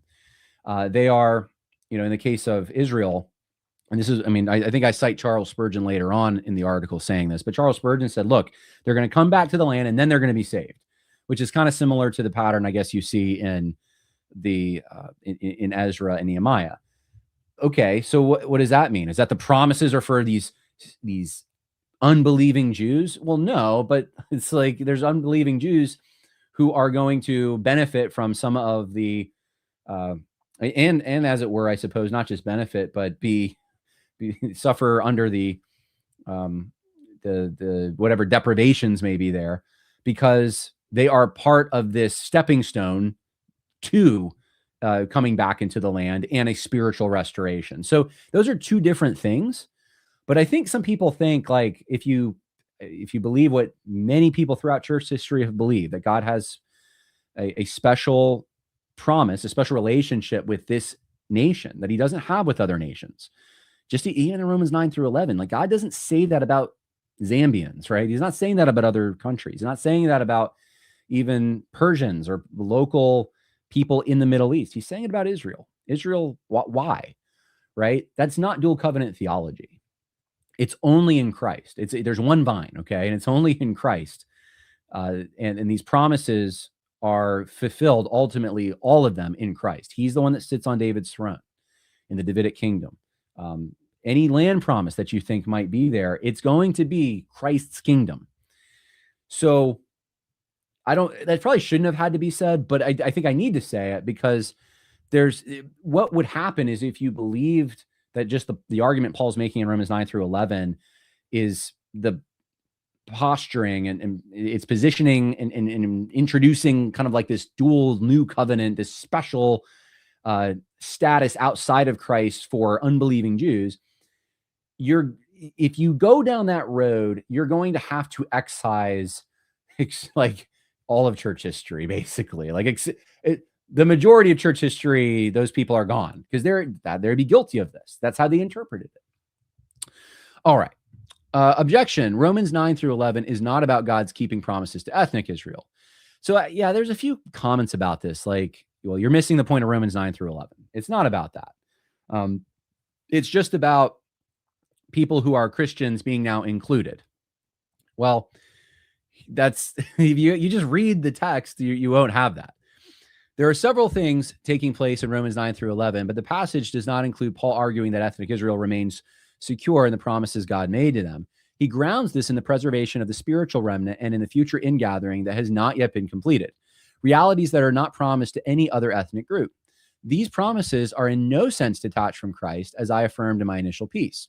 The apostle writes in Romans 9:6, it is not as though the word of God has failed. Then in Romans 11:1-2, has God rejected his people? By no means. Paul is clearly responding to an objection that God has failed to keep his promises. And this is so key, guys. You just got to read the context. There's a hypothetical person giving objections to Paul that he is responding to. If you miss that in the text, then you will get the text wrong. And those are the objections. As the argument continues, So he refers to ethnic Jews at the opening of chapter 11. As the argument continues, he says in Romans 11, 28 through 29, as regards the gospel, they are enemies for your sake, but as regards election, they are beloved for the sake of their forefathers, for the gifts and the callings of God are irrevocable. This section, Romans, is Paul introducing a dual covenant there? What's going on? This section, Romans 9 through 11, follows the golden chain of redemption and the no one can separate passages. So context, guys, Romans 8, you read the whole chapter, go read it if you haven't. No one can separate you from the love of Christ. There's who God ordained to be saved, who God, who he elected, who he foreknew, will be eventually glorified. There's nothing that can break that chain. That's the context. So God has these promises in place. Then Romans 9 through 11 follows this. And the point is that God keeps his salvific promises. Paul explains this and shows how God is keeping his word through a historical remnant, the grafting in of Gentiles, and a final restoration. As I wrote in the original article, Gentiles who believe are now spiritual Jews, but Paul also reminds us that ethnic Jews are not rejected in this arrangement because a remnant, this is key, a remnant of believing Jews exists and the promise of restoration remains, meaning you're going to have, it's so key, you're going to have people who are unbelieving Jews become believing Jews. Those are the promises. The argument that Paul's point concerns only spiritual Israel, so that's you and me, if we're Christians, understood as a body that transcends ethnic distinctions, misses the force of the objection he is addressing in the passage. The categories he employs, the remnant, the partial hardening, and the future restoration are not applied to any other nation. That's something people have to deal with. You may not like it, but that's the reality. That's just what Paul's talking about there. Okay, objection. Is the Abrahamic covenant irrevocable or not? So I wrote this in the original article. Leviticus 26 says, before the spies entered the land of Canaan, God tells Moses that he will eventually punish the nation of Israel for their disobedience by exiling them to the land of their enemies, where they will subsequently repent of their sin and return to enjoy the blessings of the Abrahamic covenant. Okay, so I'm summarizing there. The 5 verses at the end of Leviticus 26. Now, remember Leviticus 26. It's blessings and curses. It's Mosaic covenant. Then at the end, all of a sudden, the Abrahamic covenant is introduced. And I just summarized for you what God says pertaining to it. Now, is the Abrahamic covenant irrevocable? This is so simple to me, and I'm almost surprised this was an objection. But I can kind of see it, though. I can kind of see it as I think through it. I can okay, if you said, you're going to, well, let me use an example that's close to home for fathers, since I'm in this. If I told my daughter, you're going to get a snack, but you're going to get a snack after daddy gets done doing yard work, right? Am I putting conditions on her that her performance is going to either lead to or not lead to a snack? No, I'm not putting any conditions on her. Are there conditions? Only in the sense that there's a chronology that must take place. So they're not conditions in they're not conditions in the sense of requirements for her. They're conditions in the sense of there is an occasion that needs to happen, and that's what you have here. And I give another example in the article for I just say, look, if you're going to get your diploma, you've done the work, you're going to get it, but you're only going to get it on graduation day. The conditions for getting the diploma aren't dependent on your performance. It's not like you have conditions you're under that you must meet. Those have all been met. It's just a timing issue. So I thought that was kind of obvious, but apparently not to everyone. There's another thing here too, though. There are 2 basic problems. And the first one is this. There's a conflation, I think, of the conditional Mosaic covenant with the blessings and curses, because the Mosaic covenant does have that. You're blessed if you follow God, you're cursed if you don't, with the unconditional Abrahamic covenant. The Abrahamic covenant doesn't have those things as part of it. So I don't know. That's a simple thing, but I figured I would at least connect the dots for people who might not be aware of that. Objection. You misrepresented historical figures. So there's an objection that I cherry-picked people like Justin Martyr, Tertullian, Augustine, and Charles Spurgeon. Obviously didn't. Let me give you some, just run through what they believed. Tertullian believed that Jews were cast off because of their sin, yet he also affirmed a future restoration of ethnic Israel marked by favor, acceptance, blessing, and salvation at Christ's second coming. He did not hold to a view of permanent rejection. Similarly, in dialogue with Trypho, Justin Martyr makes it clear that unbelieving Jews should not expect salvation, but a time would come, according to Zechariah, when in Jerusalem they would repent. Augustine opposed unbelieving Jews while also holding to a future conversion, where the Jews shall believe in the true Christ. Augustine explains that this is a familiar theme in the conversion, I should say conversation, and heart of the faithful. In other words, it was commonly held among Christians. He says that the prophet Elias will give the Jews a spiritual explanation of the law and persuade them to leave their present carnal understanding so they should then love the Son of God, who is our Christ. Spurgeon, he had disagreements with John Nelson Darby and the Plymouth Brethren that were primarily related to what he regarded as their schismatic temperament, their view of the atonement, and their lack of evangelistic emphasis. The assumption seems to be, though, that since I am allegedly arguing for dispensationalism, which I already cleared up I wasn't, and Spurgeon opposed Darby's dispensational system, I should have included those disagreements. And that assumption fails, though, at the outset. I was not arguing for dispensationalism. Spurgeon's criticisms in his 1869 writings do not meaningfully engage Darby's view on ethnic Israel in any way that is relevant to my argument. There are, to be sure, places where Spurgeon resists certain ways of dividing the people of God before and after Christ's first coming, but those concerns are not germane to the specific point I was making.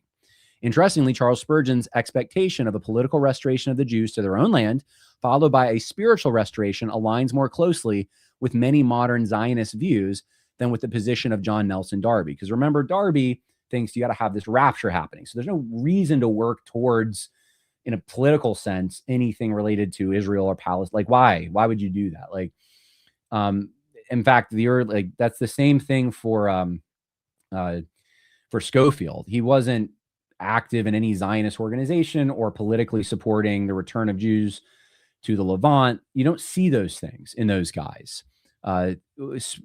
Spurgeon, if you read more of Spurgeon, he blesses those who evangelize Israel. He thinks that there's like a special work that they're doing, special in like, not just like it's good to evangelize everyone, but it's something unique and particular that they're doing that's special. And he has this expectation that there's going to be this ingathering that's going to happen in Jerusalem, or this return, I should say, and then the ingathering, then the salvation. So I quoted a broad range of people: Chiliasts, millennialists, postmillennialists, and they're all proving the point that I am making, that there's a broad consensus against a view that God is finished with ethnic Israel. That's the whole point. So I allegedly misrepresented theologians who believe the protection clause also applied to the church, such as John Calvin and Matthew Henry, even though I quoted them on this very point. So I obviously did not misrepresent them, especially since I acknowledged their position. I simply disagreed with them and argued my case, and I do not regard them as outside of orthodoxy, nor do I believe the call to evangelize or to avoid arrogance towards Jewish people, like Romans 11:18 says not to do, necessarily needs to be rooted in a protection clause. All right. So it's sort of key. And I said this in my presentation towards the end. I'm like, okay, I'm going to give you, based on this theology, and it was a biblical survey, and based on a survey of church history, I'm going to give you how I approach my application of these things. But I wasn't saying that like people I literally quoted as on taking a different interpretation than me on the protection clause are now like I'm using them to, like, I'm not. I'm saying I disagree with them on that point, and here's why I disagree, and I'm making an argument. But engaging with arguments can be hard. It's easier just to smear people. All right, objection. There are preterists in church history. I'm not going to spend a lot of time on this. Obviously, there's preterists in church history. This basically goes along with, like I said, it's not until the late 20th century you see the idea that the ingathering took place before 70 AD. That's true. And I was told that Matthew Henry, Richard Baxter, John Lightfoot, John Calvin, Martin Luther, and Augustine would all disagree with me. So I go through them piece by piece. Matthew Henry repeatedly uses language such as, when the fullness of time has come, they will be taken in again, and the conversion of the Jews will bring great joy to the church. Yeah, really sounds like he thinks this has all happened before 70 AD. Richard Baxter comes the closest, because he does believe in that this has been fulfilled, but it wasn't before 70 AD. And I would add this, in Richard Baxter's own words. By the way, I'm not a big Richard Baxter fan at all because of his views on justification. He is a ground your justification in the works you do after conversion guy.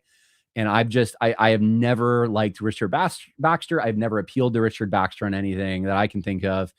And I just don't even cite him because I just don't see him as, I don't know how to, I don't want to say he's not a Christian, but he's, like even the Reformed pastor guys, like I know there's some fans out there, but it just seems to me like being the chaplain in Cromwell's army and then having to go and like sort of like make sure that everyone's not, they're all doing the right thing. It's like heavy law stuff. I gotta like police everyone, heavy law, make sure that they're keeping the law. And I don't think he had a good grace preaching. It was heavy. Like you got to make sure you upkeep this certain level of morality to make sure that you're still got your status of being saved. That's what I see in Richard Baxter. So that's why I don't really tend to quote him. But on his view on this, he says that his friends warned him that he might lose his reputation for holding the position he holds. And this is the position he holds.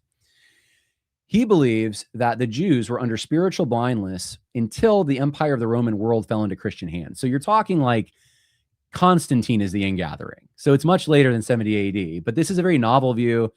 And I also say, look, I didn't quote Thomas Aquinas in this for a reason. And even though Thomas Aquinas affirmed a future ingathering, he was open to the fulfillment of the land promises, but he also had weird views on transubstantiation and purgatory, etc. And so I just left those guys out. So I would caution people about taking this very novel view from Richard Baxter and being like, I'm going to build a theology off of that. John Lightfoot held to an ongoing salvation of believing Jewish remnant throughout the church age.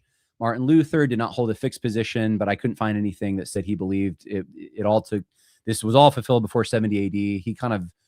He vacillated in his views, and I don't even know where he wound up when he died. John Calvin affirmed an ongoing and yet to be fulfilled ingathering. So he factors into the exact, in fact, I even cite him. Augustine did not affirm, who did affirm a future, more widespread conversion of the Jews also. All right. So none of these guys affirmed that view. So basically what I said in the article is completely accurate. Objection. You associate Muslims and Black Hebrew Israelites with views you are critiquing. This is kind of weird because like I mentioned them in passing mostly. The Muslim thing, I just mentioned how Muslims view the Abrahamic covenant. And I did that because if you haven't noticed on X, especially, there is a growing affinity that self-proclaimed Christians seem to have for Muslims, especially Tucker. And one of the things Tucker, I caught it when he was talking to Mike Huckabee, he said is that he corrected Mike Huckabee. Mike Huckabee says, well, the promise to Abraham. And Tucker was like, oh, Abram. It's to Abram's descendants, actually. And it was on the land issue that they're talking about. And I'm like, wait, that's, because Christians believe that, and because the Bible says it, that the promises are through Isaac because, and God even changes Abram's name to Abraham on that occasion to denote the promises are to Isaac.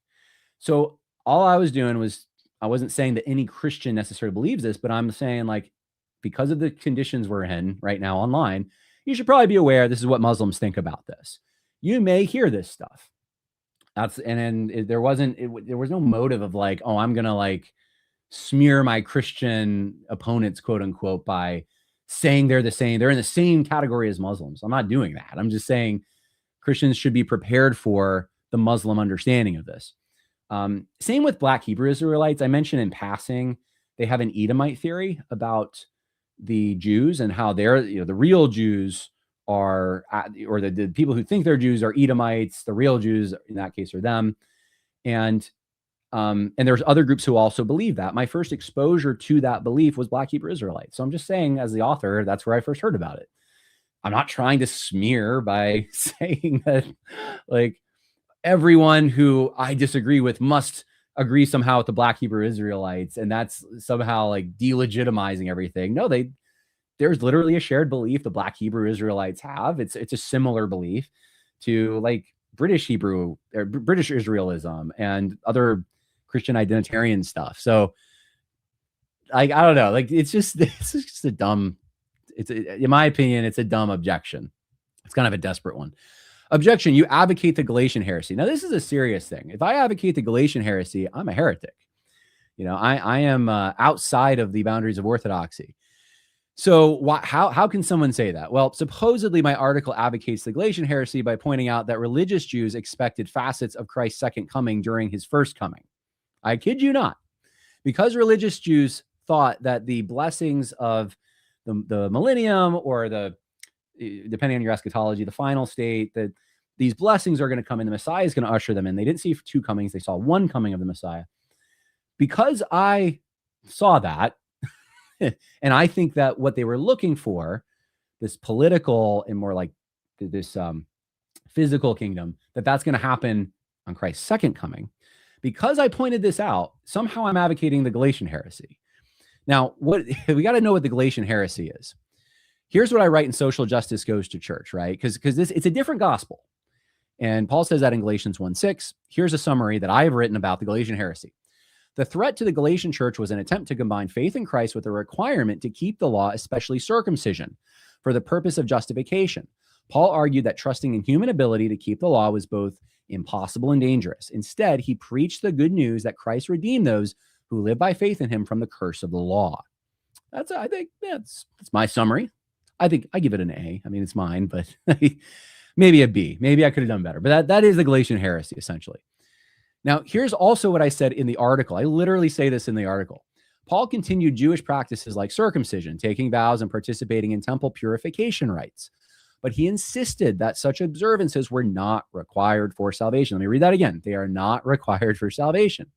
The ceremonial distinctions of the Mosaic law were completely fulfilled in Christ, such as animal sacrifices for forgiveness or dietary restrictions that barred Gentiles from participating in the covenant community.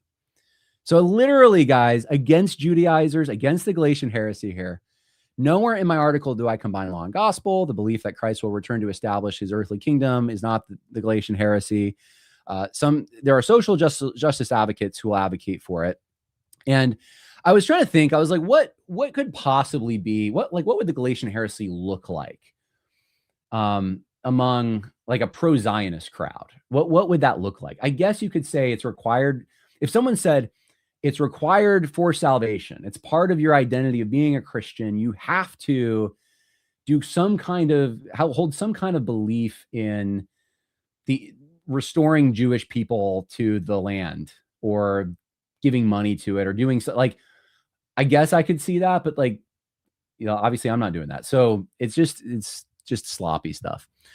All right. So, in the conclusion, I just basically say, look, there's a lot of slop. My encouragement is, whatever your theological background, make your understanding your top priority and limit your attention to platforms that encourage that aim. And we're living in a time, I think, when there is more focus on the Jewish people in Israel than I can remember in my lifetime, even at the height of the religious right activism. And that's true, man. There is more talk about this stuff than I have ever seen. So it's not my preferred subject. It might not be yours, but it's worth becoming familiar with the key passages and then arriving at your own convictions on this. And I would encourage you to read broadly, read honestly, do the reading. I remember when I was taking Ancient Heresies course in seminary, reading Dialogue with Trypho. And I just remember thinking, like, man, you have to know your Bible so well to argue with a religious Jew. Could I do it? And that's something that I think is something we should all ask. Would I be able to show someone from the Old Testament, Jesus is the Messiah, that salvation through him is through him and not through keeping the law, right? And these are worthwhile things to even for your own personal sanctification. I think getting into the Bible never hurt anyone. So if this, to reiterate my original point that I made in the original article, if Jews are as wicked as some people claim, then this should only further motivate us to speak the truth in love by sharing the good news. And I do remember after 9/11, I had the emphasis on doing that for Muslims. Like were just attacked. And you know what? These people need the Lord. I mean, at least in the circles I was in. And I just don't see that with this issue. And that's one of the things that I was writing about in my initial, survey, because there was a concern for Jewish evangelism throughout church history. And I highlighted some of it. So that's the article. I'm willing to take any questions on any of that. I'm not like the fountain of all things eschatology, but I figured someone needed to say something, and I didn't see the voices that I normally would want to see saying things. And so I said, you know what, I'll take this on a bit. I'll write about this. So comments, concerns, cries of outrage. Now is your time, or forever hold your peace. Romans 8 says JQers are reverse dispies. They think Jews are an apocalyptic enemy. So any politics not about owning the Jews is rearranging chairs on a sinking ship. It's kind of funny. Well, when you have like what Tucker Carlson and Nick Fuentes say that Trump is Antichrist, you're like, I feel like I remember someone saying the president could be the Antichrist, but it wasn't from that crowd. Well, by the way, note about Tucker Carlson, because I was talking to someone before this podcast. I feel like I'm trying to hold some people, well, friends, really, they're friends, but like there's some friends I'm trying to like say, like, guys, like don't jump into the ditch here. And the whole thing was like Tucker's so you can trust Tucker more than anyone because Tucker is taking risks. And I'm like, Tucker's raking in millions. I think was it yesterday? I think I saw the headline that he had made like $50 million since he started online, and it's his independent platform. He gets to control it. He is raking in money. And you got to think about it this way, right? And because the whole idea is that like Tucker's against the elites.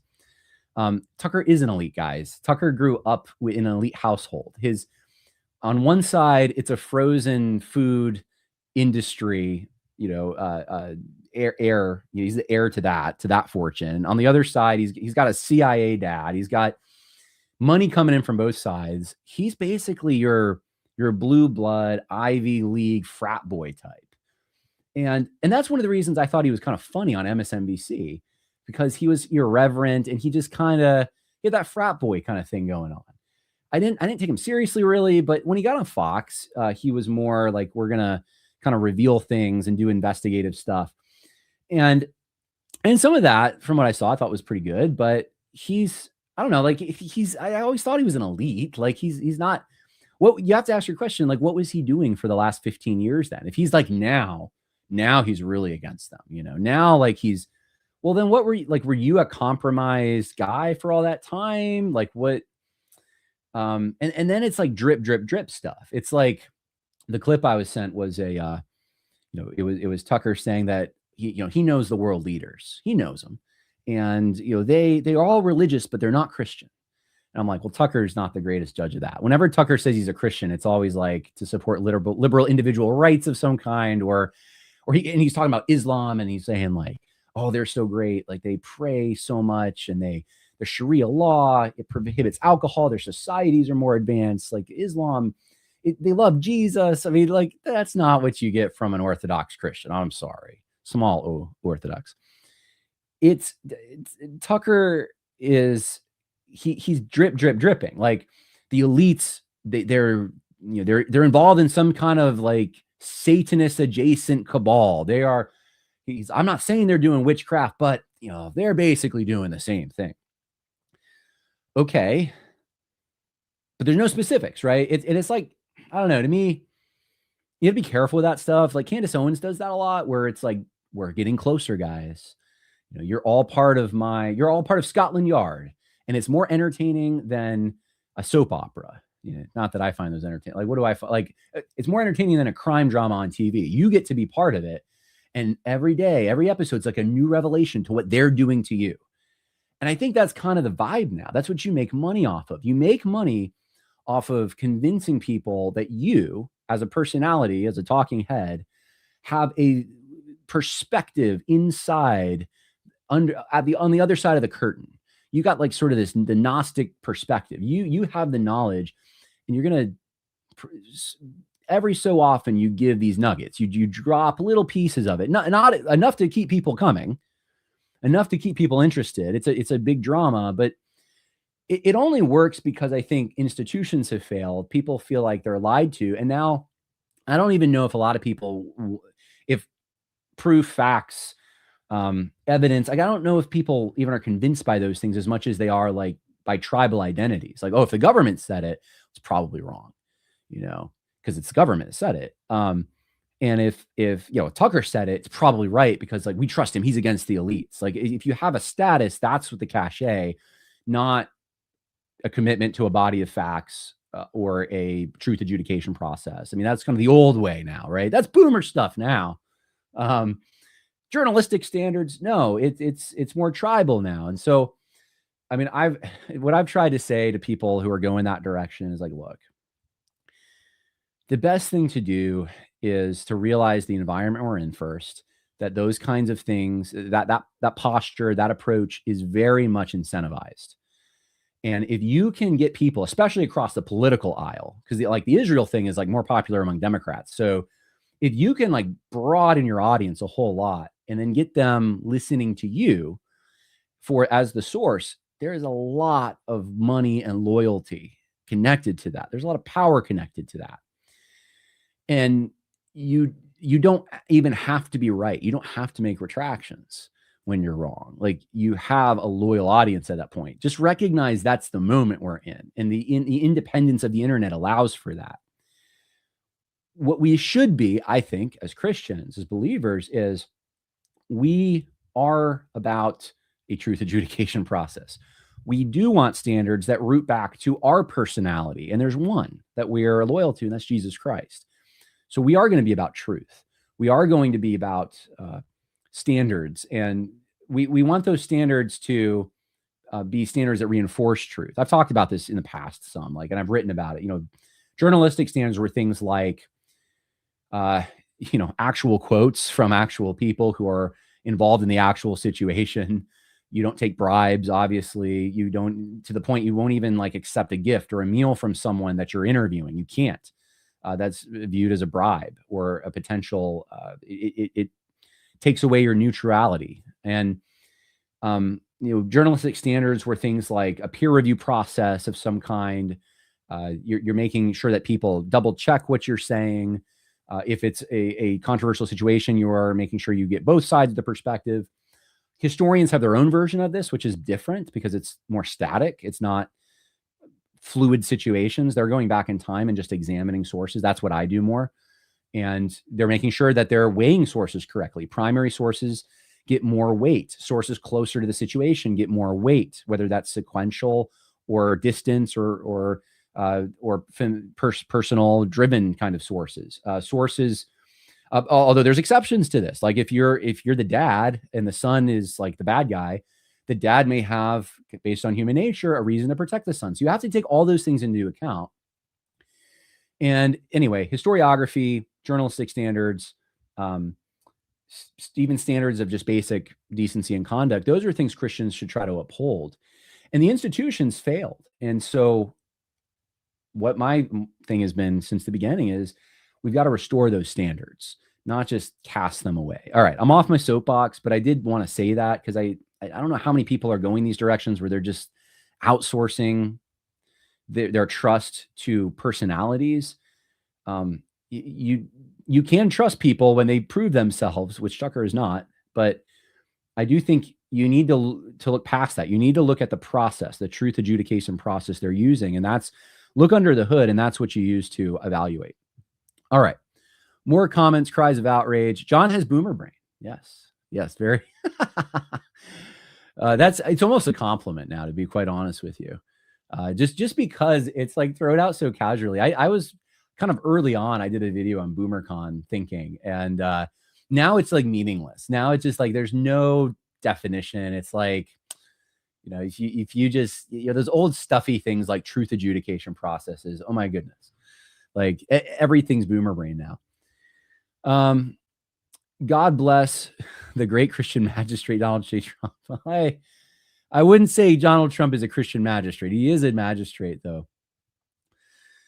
All right. Not one of you, especially Jon, will have an honest conversation about Jews and their disproportionate power and influence. It's a very nuanced conversation. Instead, he'll make straw man arguments. Well, I don't know. You can check the record. I have said for years that Jewish people, secular Jewish people in particular, are overrepresented in liberal causes. So that's not a new thing for me. You just don't listen to the podcast. Really sounds like Jon is saying the land promises apply only to Israel, but not all Israel, only elect Israel and not elect Gentiles. Look, there's layers to this, okay? The ultimate New Jerusalem that's coming is all people of God, all right? So it is a universal kingdom in that sense. The specific land promises that God made to Abraham that have borders and so forth, that was given to physical descendants of Abraham initially. That is what it was. Throughout time, it is applied to and reiterated that it is about these physical descendants of Abraham. Now, the sign of circumcision and the inclusion in the covenant community, there was a physical aspect to this, but we find out even in the Old Testament that it is circumcision of the heart that denotes a true follower of God. We find out, and this is referenced in the Old Testament, but we find out clearly in the New Testament that the remnant, meaning those who are true Israel in the authentic spiritual sense, are the ones that are that the ones that are the promises are actually given to in a, I want to say meaningful sense, but that was the intention the entire time, was that these physical descendants would be spiritual Israel as well. Like they would keep the covenant, that they would obey God, that they would not turn. Even when they turn, though, God still has mercy on them. God still has this remnant he preserves, and he brings them back. And that's Paul's point, basically, is like, look, even when Ahab's king, there's still those who didn't bow the knee to Baal. This is a sign that God still cares about this particular nation, and he gives them there is a hope. There is this light at the end of the tunnel for them. And so when it comes to the land promises, if you look at the people I quoted in the article throughout church history who believe the land promises are applied to ethnic Israel, every single one of them believes this is part of this is not separate from a salvation event of some kind. This is part of an ingathering, and it is tied to Christ's second coming in some way. That is the consensus of the people who believe that. And all of them believe that there is a future spiritual kingdom, whether that's the only fulfillment or the final fulfillment that Jews and Gentiles are both part of. So the answer to the question is that the ingathering, if it does apply to ethnic Jews, that it is connected to a spiritual restoration and not disconnected from it. And it's this, look, you can compare it to the coming back under Ezra and Nehemiah. That took 80 years for there to be, like, it was a process that eventually culminated in Ezra reading the law and the spiritual restoration. The spiritual restoration is necessary for any of this. And all the promises are ultimately fulfilled in Christ. There's really no argument about that. I'm trying to think who's even a dual covenant guy. I'm outside of those circles. I mean, I don't know if John Hagee is, he may be, but if there, any dual covenant guy out there who thinks you can be saved apart from Christ, or that it's just fine to have non-believing Jews partake in the land promise with no future, like with not seeing what's happening now as a building block to a future spiritual restoration, then that would be obviously an error and out of step with the voice of church history. So I don't know if I can articulate it any clearer than that, but that is the position that I surveyed and tried to relay to you in the original article. All right. Well, I went way longer, like half an hour longer than I wanted to go, but there's so many questions coming in. So I'll take a few more and then we're going to end it. There isn't anyone noteworthy in church history who taught a preterist view of Romans 11 until Peter Lightheart. Okay, so and James Jordan. All right, so I wasn't trying to name names here, and they're more humble about it, by the way. Like James Jordan's like, hey, I'm just throwing this out there as a possibility when he introduces it. All right, let's see. I got to skip through some of this. Interesting question. After the Jews, which group has the second biggest outsized influence? I'm guessing that's in liberal causes. I don't even know. I don't think the Jews actually, even secular Jews necessarily have the biggest influence. They don't. They're 2% of our population, and about half of that I think is religious Jews. So you're talking about a very small group. They just are disproportionately. They bat outside their league. We'll put it that way. And yes, a lot of them have been involved in things like Hollywood, the pornographic business. And OnlyFans and things that have subverted the country in a moral sense.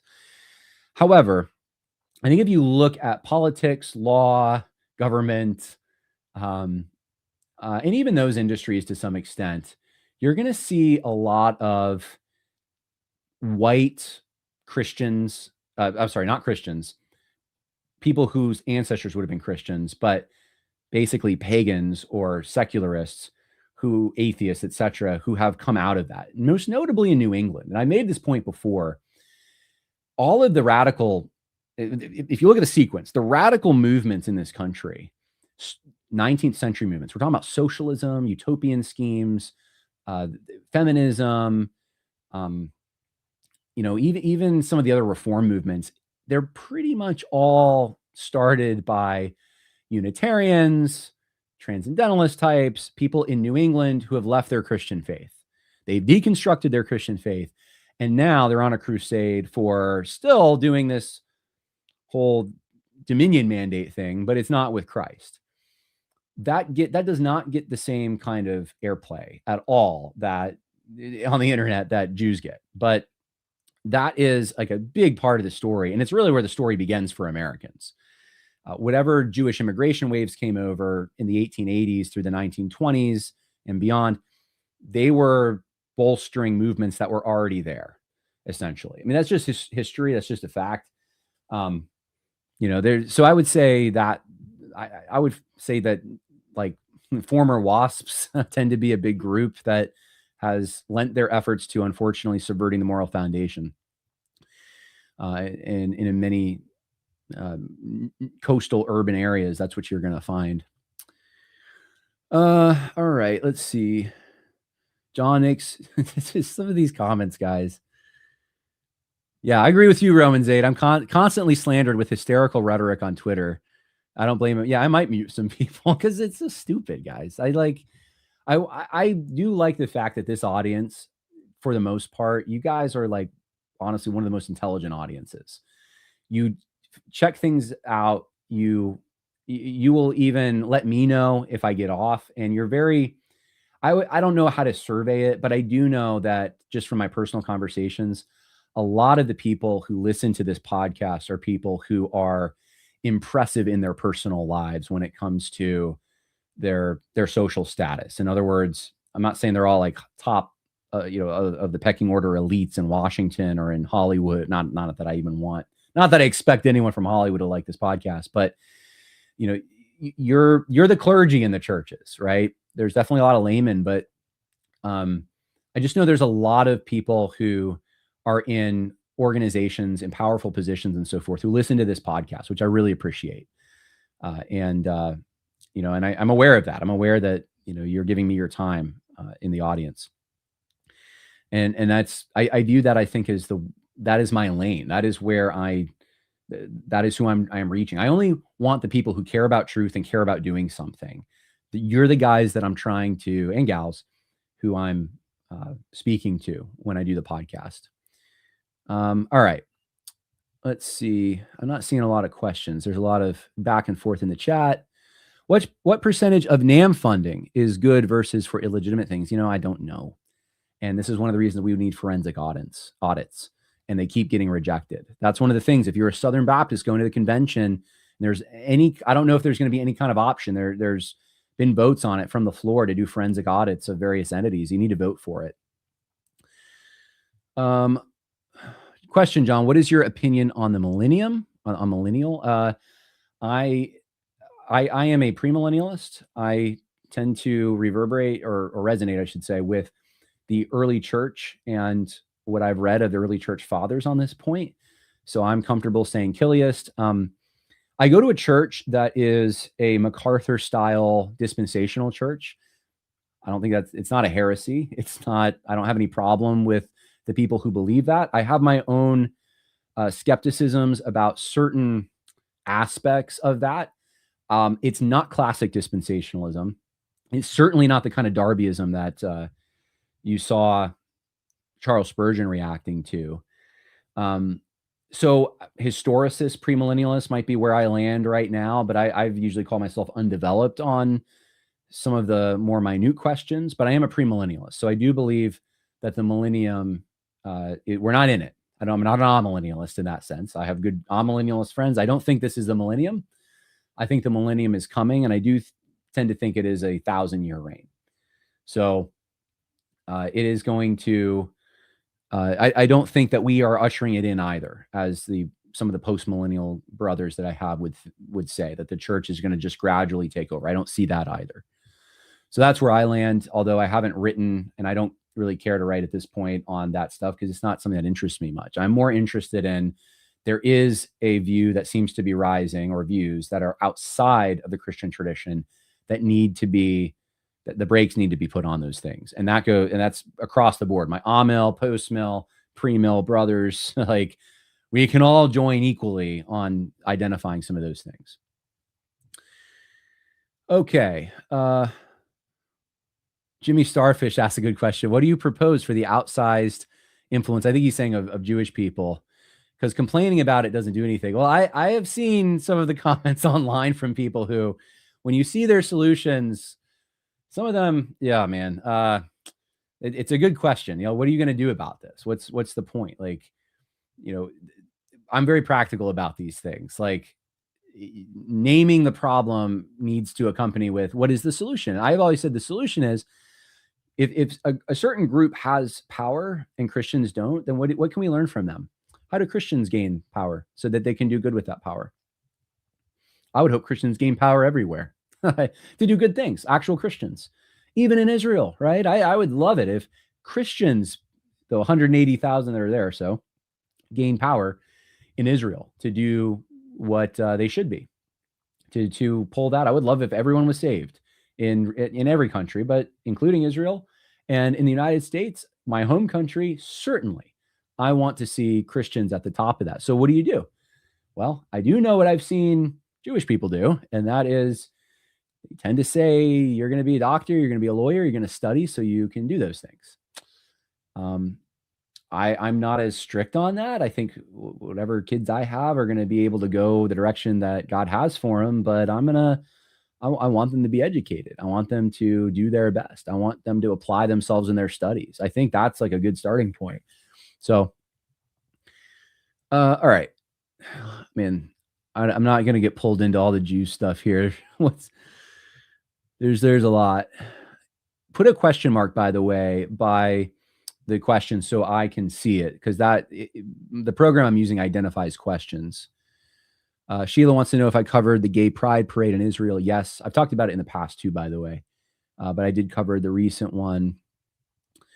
All right, I think we're good. It's a mega long podcast, 45 minutes longer than I wanted it to go, but I think it was necessary for us to talk about this topic.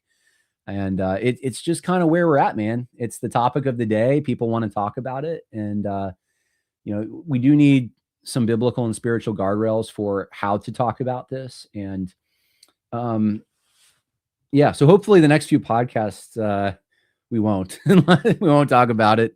There's a lot of other things that I want to talk about. I will end the podcast with this, though. And I did think about this a little bit with all the, like, everything's dispensationalist, everything's Zionism, everything is this or that. And I was thinking, like, there's this quote from the Southern Baptist Convention in like 1890 or something. And I don't know if I have it. I don't think I have it in front of me, but it's from the past, right? Like, there's these quotes from the past that if they were made today, people would be like, that's a Zionist shill. Anyways, one of them was, I thought of this, and someone actually reminded me of it, but it's the letter from George Washington to the Savannah, Georgia Hebrew congregation, which most of the Jews at that point in the America were Sephardic. They lived in the South. And he says, "Gentlemen, I thank you with great sincerity for your congratulations on my appointment to office, which I have the honor to hold by the unanimous choice of my fellow citizens, and especially for all the expressions which you are pleased to use in testifying the confidence that is reposed in me by your congregation. As the delay which has naturally intervened between my election and your address has afforded an opportunity for appreciating the merits of the federal government and for communicating your sentiments of its administration, I have rather to express my satisfaction than regret at a circumstance which demonstrates upon experiment your attachment to the former as well as approbation of the latter. I rejoice that the spirit of liberality and philanthropy is much more prevalent than it formerly was, and the enlightened nations of the earth, among the enlightened nations of the earth, and that your brethren will benefit thereby in proportion as it shall become still more extensive." Now that alone, he's already breaking rules, like internet rules of what you should say about Jewish people. He's saying he wants them to prosper and continue. Happily, the people of the United States of America have in many instances exhibited examples worthy of imitation, the salutary influence of which will doubtless extend much further, if gratefully enjoying those blessings of peace which under favor of heaven have been obtained by fortitude in war, they shall conduct themselves with reverence to the deity and charity towards their fellow creatures. May the same wonder-working deity, listen to this, who long since delivering the Hebrews from their Egyptian oppressors, planted them in the promised land, whose providential agency has lately been conspicuous in establishing these United States as an independent nation, still continue to water them with the dews of heaven and to make the inhabitants of every denomination participate in the temporal and spiritual blessings of that people whose God is Jehovah. Now, that last line especially, whose God is Jehovah. Now, it sounds similar to what Paul says in Romans 11. Paul says they have a zeal for God without knowledge. He doesn't say that about idolaters. He wouldn't say that about Muslims or Allah. This is George Washington. Why does George Washington say that? This is what, 1790?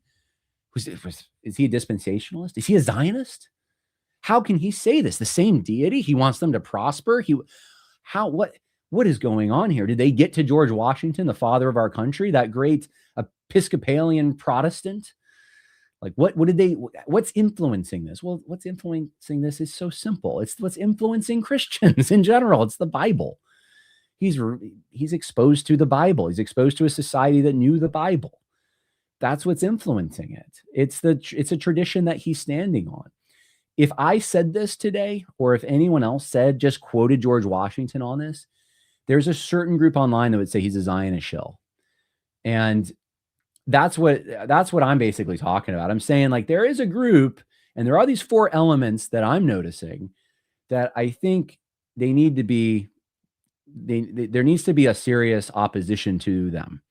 There needs to be some measuredness to this. It is totally fine to say, look at what Israel did here. Look at the gay pride parade thing. It is totally fine to say we should reevaluate our relationship. Is it benefiting us in every way? It's totally fine to say, you know what, secular Jewish people seem to have outsized influence in certain liberal causes. None of that's wrong. It's where that is being taken and what it's being used for. And I'd identify the 4 elements that I specifically were concerned about in my initial piece. The belief that ethnic Jews presently represent a universal evil, like a substitute for original sin category, a failure to pursue Jewish evangelism in light of that belief, the claim that there are no remaining promises for ethnic Jews connected to Christ's second coming, and a diminishment of the importance of the authority of the Old Testament. Those are the things I'm keeping my eye on, guys, because that's about the church. That's about Christians. And that's who I do this podcast for.